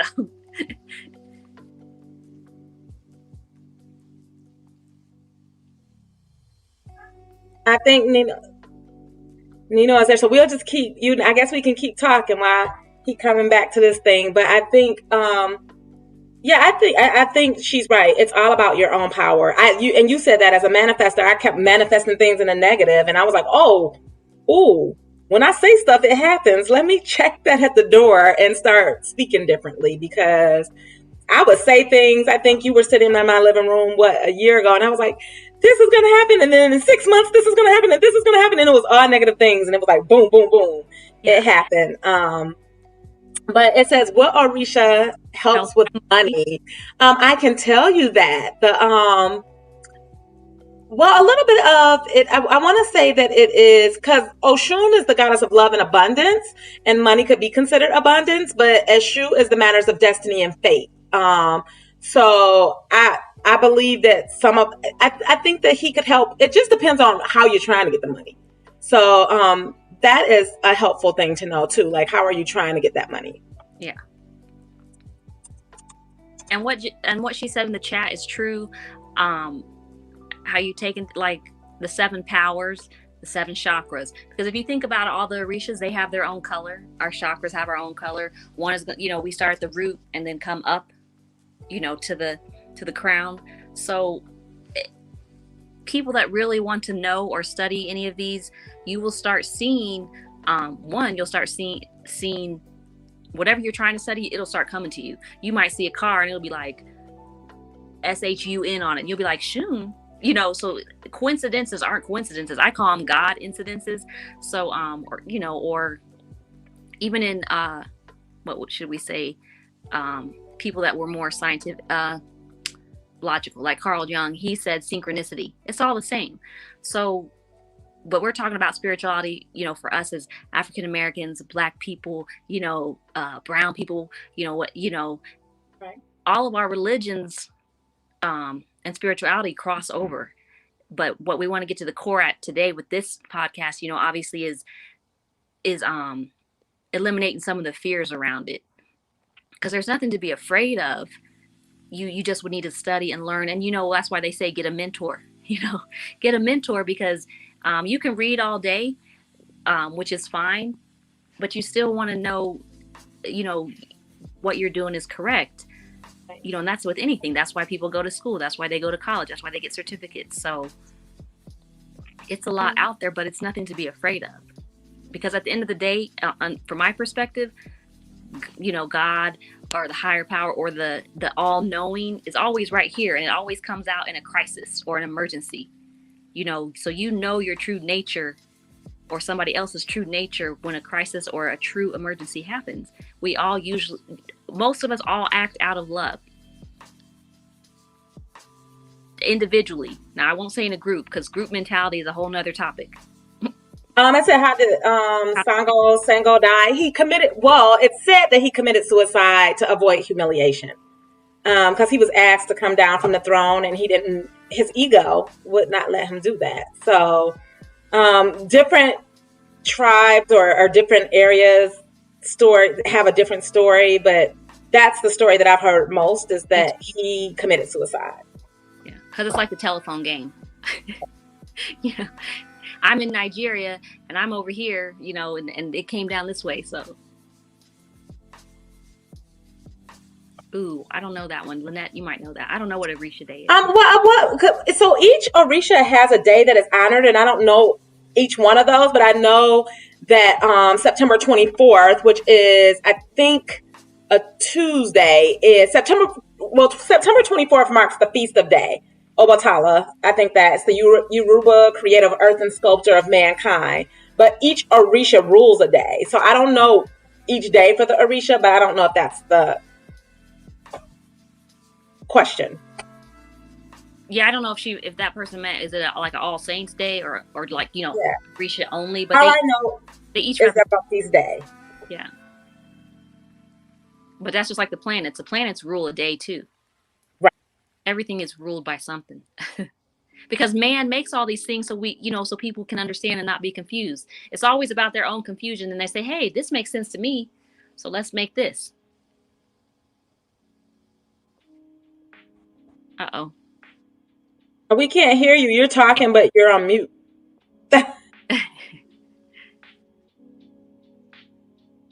There she goes. Tuesday is Oshun.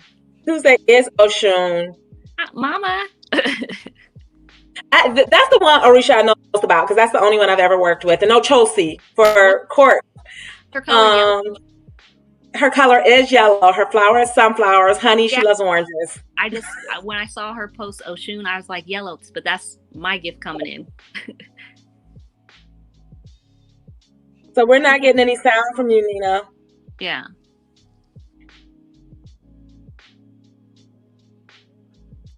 Melanie said that it is all directions and manifestation. And like I said, I learned that. I think I'm a powerful I've been told I'm a powerful manifester. I don't trust it, even though I keep doing it.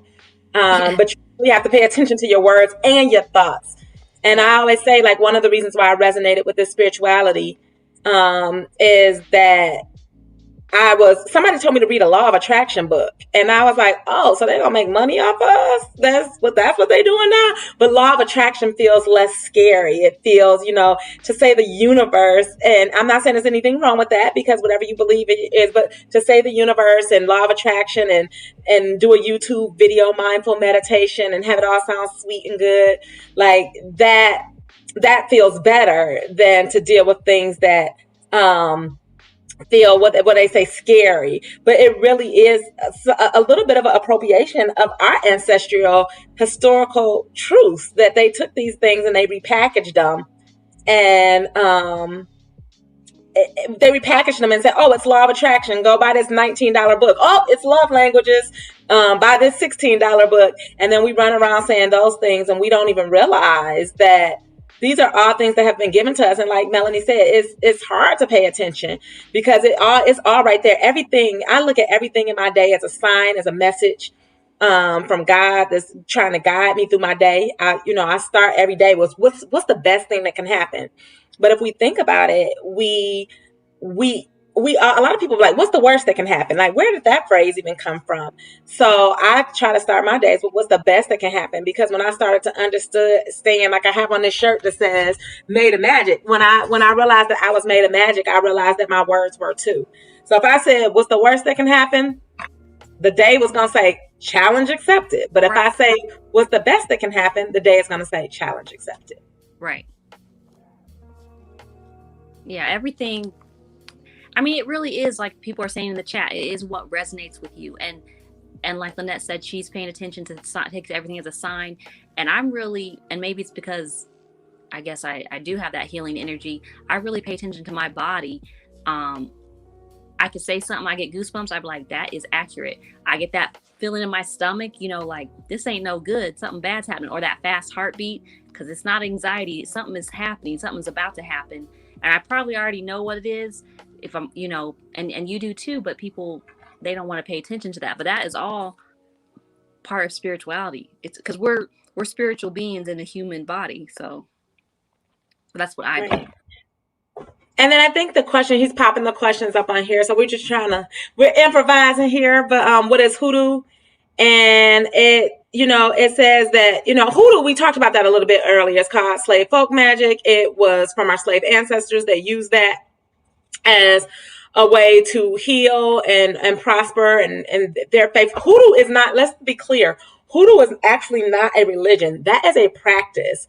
There are people who still align with Christianity and the Bible. And if you look, like I have this hoodoo, I do hoodoo tarot readings, and this hoodoo tarot book, it gives you scriptures to give to people, like to help guide them and what it is they're supposed to be doing. So when I do a hoodoo tarot reading, like what do your ancestors want you to know? Usually it's a scripture attached to that. So I like to clear up that misconception right up front that hoodoo is not a religion. It is not voodoo. They are not the same thing.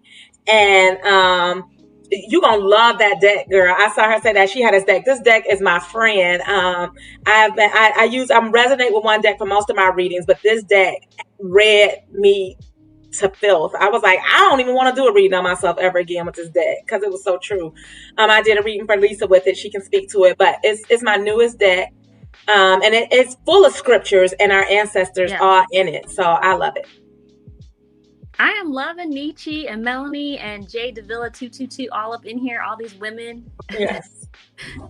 I mean, and I really want people to really just really think about it. I mean, because people are very scared of the word voodoo. Some people are scared of hoodoo. But it's all about navigating your life the best way you can. And we deem this big unknown as God. And that figure exists in all of this. That figure exists in most spiritual people that don't practice a religion. But that same figure, he exists in people that do practice a religion. Now we don't practice voodoo, so I can't speak to everything, but I know at the end of the day, just from studies or talking to people, it is still a God there. It's just, there's practices, there's things they're doing. You know, Christianity says we go to church on Sunday, we go on Wednesday, we study our Bible, we pray. And Ocean Logic Mood said something too. They're absolutely right. I use law of attraction. I believe in it. I listen to mindful meditations and everything. But I like to acknowledge that the fact that a lot of white people took our practices and they packaged it differently. So it still works. But I just think it's unfair for us to be, you know, attacked so heavily for practices that Christians go and buy that love language book. And I'm like, we teach that. We teach about communication and we do birth charts and we do chakras and stones. I keep a rose quartz on me because I have to remind myself to always be loving. I need that peaceful, loving energy. I need to shift the room. And so I just think it's it's not fair. When they were like, oh, law of attraction, that's perfectly good. I can teach you how to change your life, but you're going to pay $5,000 to come to my workshop to figure out how to do it. When really what I want to empower my people to do is you can do this yourself. You can, not saying that those people don't have value and you shouldn't utilize those workshops. I've been to some, they're amazing and encouraging, but also I don't want you to feel like you need a person, even me, to be the person. All of the answers are within you. And so I want to be that person that says you don't need to spend $5,000 to get your life to go the way you want it to go. You could take that $5,000 and do a little bit differently with it and learn how to manage your mind and manage your thoughts. And that's what Hoodoo is about for me. Lisa can speak to me before I even ventured into this. I was on 4 antidepressants. Oh, wait. I was extremely depressed. I was suicidal. Wait, Lynette is giving a talk now. She was on our local college here. She's a root worker now. Let me tell you, I've known this woman 6 years this year. And she, even a year ago March, she was not like, she would say, Lisa, oh, this. And I say, yeah, I have dreams. And she'd be like, oh, like, or she'd be like, she was so afraid. But she has come so far in like literally from July to now. Literally like totally flipped. I mean, and I manage my mind. It's because I manage my thoughts. I've learned how to control your emotions. You control the world. So when I looked within instead of looking outward, that's like you said, from July to now, where I went on this journey of learning all of these things, I was like, oh, I don't need to pay anybody. I don't need to buy a million books. I need to sit with myself in my house with God, with my ancestors, with the spirit guides, and let them guide me into and I need to pay attention. So instead of moving so fast, don't feel bad if you pay somebody. Like because you need to do what works for you. So don't feel bad if you do say, well, I'm paying $100. Yeah, pay it. 4 weeks. Do it. If you want to pay me, hey, okay. I charge for readings. No, but I mean, because you have a gift, and I'm not just talking to Lynette, I'm talking about the people watching or listening. Like everything, each of us, we all have value. That value, you could, if you don't want to pay somebody, you could barter something. Like I'd be like, Lynette, I'll do this, you do this for me. I mean, obviously the world runs on money, but remember, money is just energy exchange. It's just an exchange of energy. Yeah. So whatever resonates with you. If you can wrap into law of attraction, then take it. I use that every day. Like I said, I ask myself, because I believe when I say, what's the best that can happen today? The universe is like, bet, let me show you. I have attracted people back into my life. And all of that. So I think ultimately that is, Melanie couldn't have said it better. Is that everybody's not going to resonate with if I say Hoodoo, people look at me like I'm crazy. But then I consistently get people to say, when you walk in the room, the energy change. And they like, you just so, oh my God, you're so good. You're so this. Those same people would dog me out if they didn't know. And I came in and said I did Hoodoo. So I meet people where they're at with the expectation that they meet me where I'm at. But also know that all I want to do is bring love and light into the world. Right. Well, look, I think I said her name wrong. I called her ex-wife, and she tried to take me out. She took my mouth. She took me out. She took my headphones off, everything. My mic stopped working. So I'm sorry. I want to say it publicly. I'm sorry. I'm gonna try to get your name right next time. I'm sorry, but she took everything from me. I'm sorry. You said she come back fierce, and she came back with an iron fist. Okay, so I'm sorry. I want to throw that out there. Am I apologizing right, or do I need salt or something? You apologizing right. And you know what? Sometimes I believe in the divine. And so sometimes the conversation is like, oh, when you were out, it shifted the conversation to like actionable items. And so, that may have been what this conversation needed. It's like, how do we go to use all of these? I mean, we can talk about and study and watch YouTube videos, but how do we use the 7 chakras, and how do we use crystals and all of these things to really be greater than ourselves and give ourselves the lives that we want? That's what I want people to take from this is you really do have 100% control of having the life you want. And this is speaking to somebody who, people be like, no, not you. Like I was homeless like 3 years ago with a full-time job because I left a marriage and he ain't care, you know, and there's no bad words on him, no bad energy on him at all. But at that moment, he didn't care that I had a place to go to. And it was a stranger that let me stay in a room for 6 weeks while I was waiting to move into a roommate house. So during that time, it was a humbling experience for me to have the post office lady, when I was trying to get a post office box, say, ma'am, you're homeless. Till you have a home, we cannot give you a post office box. So from that journey 3 years ago, where, you know, I was, you know, I didn't have any money. I didn't, you know, I wasn't where I'm at in my career. And when I took control over that, now I'm an award-winning author. I'm published in journals. I'm a global speaker, you know, and I don't believe I did any of those things without the work of God and the divine and guidance. I would not be where I'm at today. And being where I'm at has allowed me to help so many people, like in the job that I do day to day. So I think it all works together. And I'm just blessed to be a vessel. I tell people that all the time. When I do readings, they're like, oh my God, how did you have that dream? I'm asleep. I didn't do it. But it's about being a vessel and helping people find their journey. So that's why my company is called Joy Journey, because I want to help people find their journey.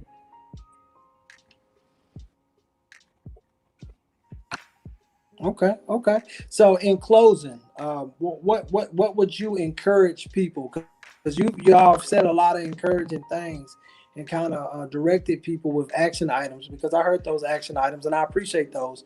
What other action items in closing would you suggest for people to actually to get a better understanding of Hoodoo, Voodoo, all of it? Like, you know, understanding the tarot cards and understanding that's not witchcraft, the whole nine. Well, I would direct people that really are interested in wanting to know, start looking. You know, when you see, you will find, you know, and when you're ready, the teacher appears. That sounds so corny and cliche, but it's really true, because the people, when they get off this tonight, they will start seeing things like a commercial or a TV show, or they'll go out tomorrow, somebody will come up and say, they'll be talking about something. I mean, when that person is ready, everything starts appearing. But the first thing is to seek it and want to know it. So there are millions of books. I don't know I necessarily go on YouTube all the time. I mean, not all the time. I mean, at first, you know, because you need to know what you're looking for. But it's out there to be had. I mean, anything you want, really. And I think I want to add to that and say, be mindful. So when people, you know, say, well, I'm going to go get a reading, you wouldn't let anybody pray for you. You wouldn't let anybody lay hands on you. So don't just go to a place you drove past and go run in there and get a reading. Do your research. Find somebody that you trust and you know who they're talking to. So like Lisa knows that any advice I give her is from God, our creator, and I'm the vessel of that. But I do tell my friends, you know, if I tell you I have a dream about you, you should probably listen. And what Nino said in there is true. If you want to find something, you know, keep something from somebody, put it in a book. I wasn't lying when I said I was reading stuff at first. I mean, I'm not tooting my own horn or something, but I'm an avid reader. I got like 3 bookcases in here. I got 6 containers in my closet. I mean, you really can, your mind will expand and grow reading, and then you start seeking out your human counterparts, because you know, it's all a journey. Right. And get a mentor. I was about to say that, especially for Voodoo. Get a mentor. Don't start doing magic in your house by yourself. Get a mentor, because people are like, I bought these candles. No, don't be making sweet jars on people and doing all types of stuff without a mentor. He said one little thing, and then his mic was gone. His voice. Yeah, his mic was gone. Don't. They will spank you. Don't do that. I tell Lisa all the time, when she'll be talking to me, we go back and forth and do readings with each other. I tell her, what do I say to you, Lisa, all the time? Check your ego. And we do that with each other. I'm like, ego. So I would say get a mentor, read, but find somebody that you trust that is already doing these things, and find somebody that your energy attracts to and say, hey, can I be in your sisterhood or your brotherhood or whatever it is you're doing? Can I learn with you? Because we're going to learn from each other. So there is no leader in this dynamic. Can I learn with you? Right. And then that way, when you're experiencing things, you're not freaked out. Because for me, when I started experiencing things, my blessing was Lisa, because a regular friend might have had me committed. So find somebody that you can mentor and you can be transparent with and say, okay, I think I might be clairaudient, because I'm clairaudient. And so you tell somebody else you hear some voices, they're gonna be like, oh, she crazy. But I say this, what do you think they said about Noah, a 40-year-old man building a boat? And he was known to be a drunk and an alcoholic. But they all wanted on that boat though. So you just, when you have a gift, be careful who you share that gift with, because everybody's not ready. I made that mistake early on. I told somebody a dream I had about them. They ain't talked to me for a month. My heart was broken. And I want to say on that for Lynette, like, you have to be ready to take backlash. You know what I mean? Like when you are sharing, like you said, be careful who you share it with, but also if you feel that adamant and you share, be ready that they might not be ready for that. They might not accept it. And you just go about your business, be like, okay, you go in love, bless you, okay. No animosity, no anger, like that person ain't ready. So you might have to present information in a different way. Lisa taught me that. Like I said, I was all in love. I told him I had a dream about you. He was like, well, no, I'll talk to you and another. I mean, and we good now. But I had to usher him into that, because he was like, I believe you got a gift. Right. So right now, because you guys spoke with mentors and stuff like. In closing, how can anybody contact you guys and reach out to y'all? What can they find you guys at, just in case they want to, y'all may not want to be mentors, but y'all may know somebody who would make a great mentor.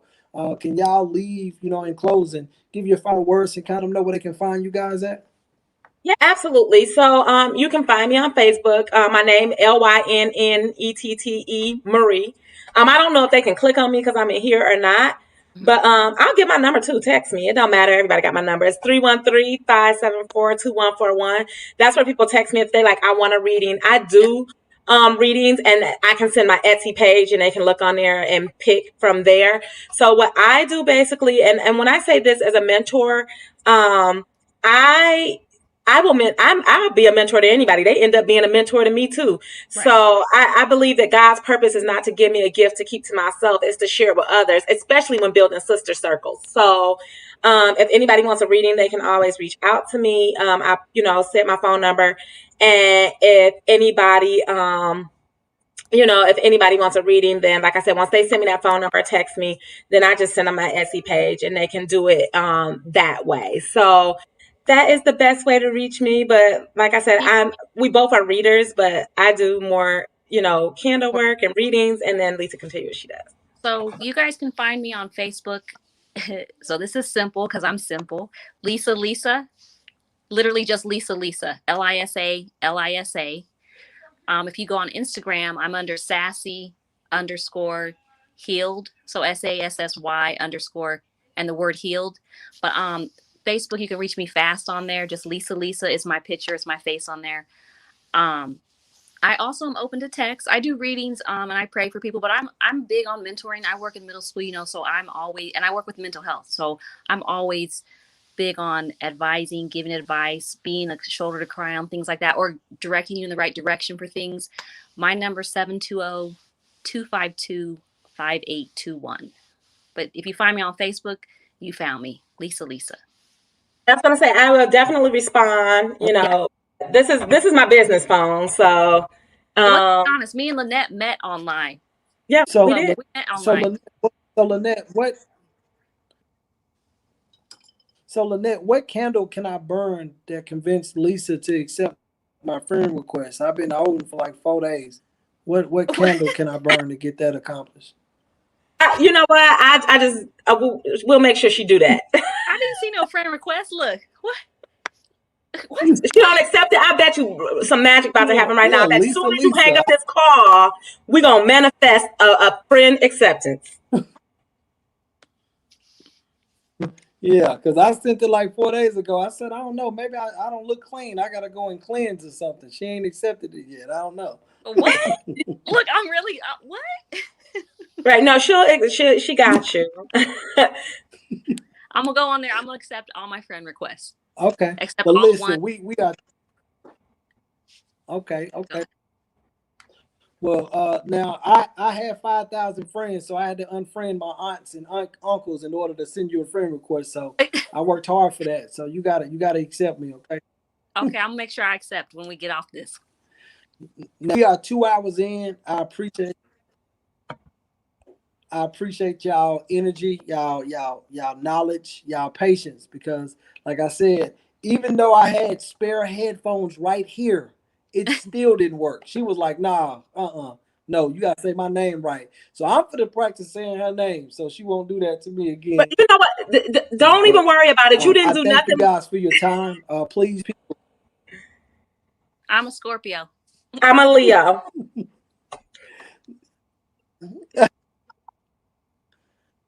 And I'm messed up, so whichever one I sign appreciate that having is, you I having us guess. on. I really But thank you for. I'm honored to be on here with you guys. Yeah. Most definitely, This most was definitely. this was So dope. anybody in comment sections, please reach out to them. I know a lot of y'all keep inboxing me, asking me questions. I'm learning just like y'all learn. You know, I'm learning and I'm made myself. That's the reason why I have these shows. The things that I want to know more about, I invite people who know more about it than me. So that's why it's imperative that you tune in, ask questions. We learning together. I think it's, group economics ain't just money. It's also about education and learning together. So thank you guys for being here. I appreciate you guys so much. Again, thank y'all for holding it down. I was getting my headphones together. I appreciate y'all. And this is Black Thoughts. I hope y'all have a great night. Thank you. Thank you so much. Thank you. Thank you.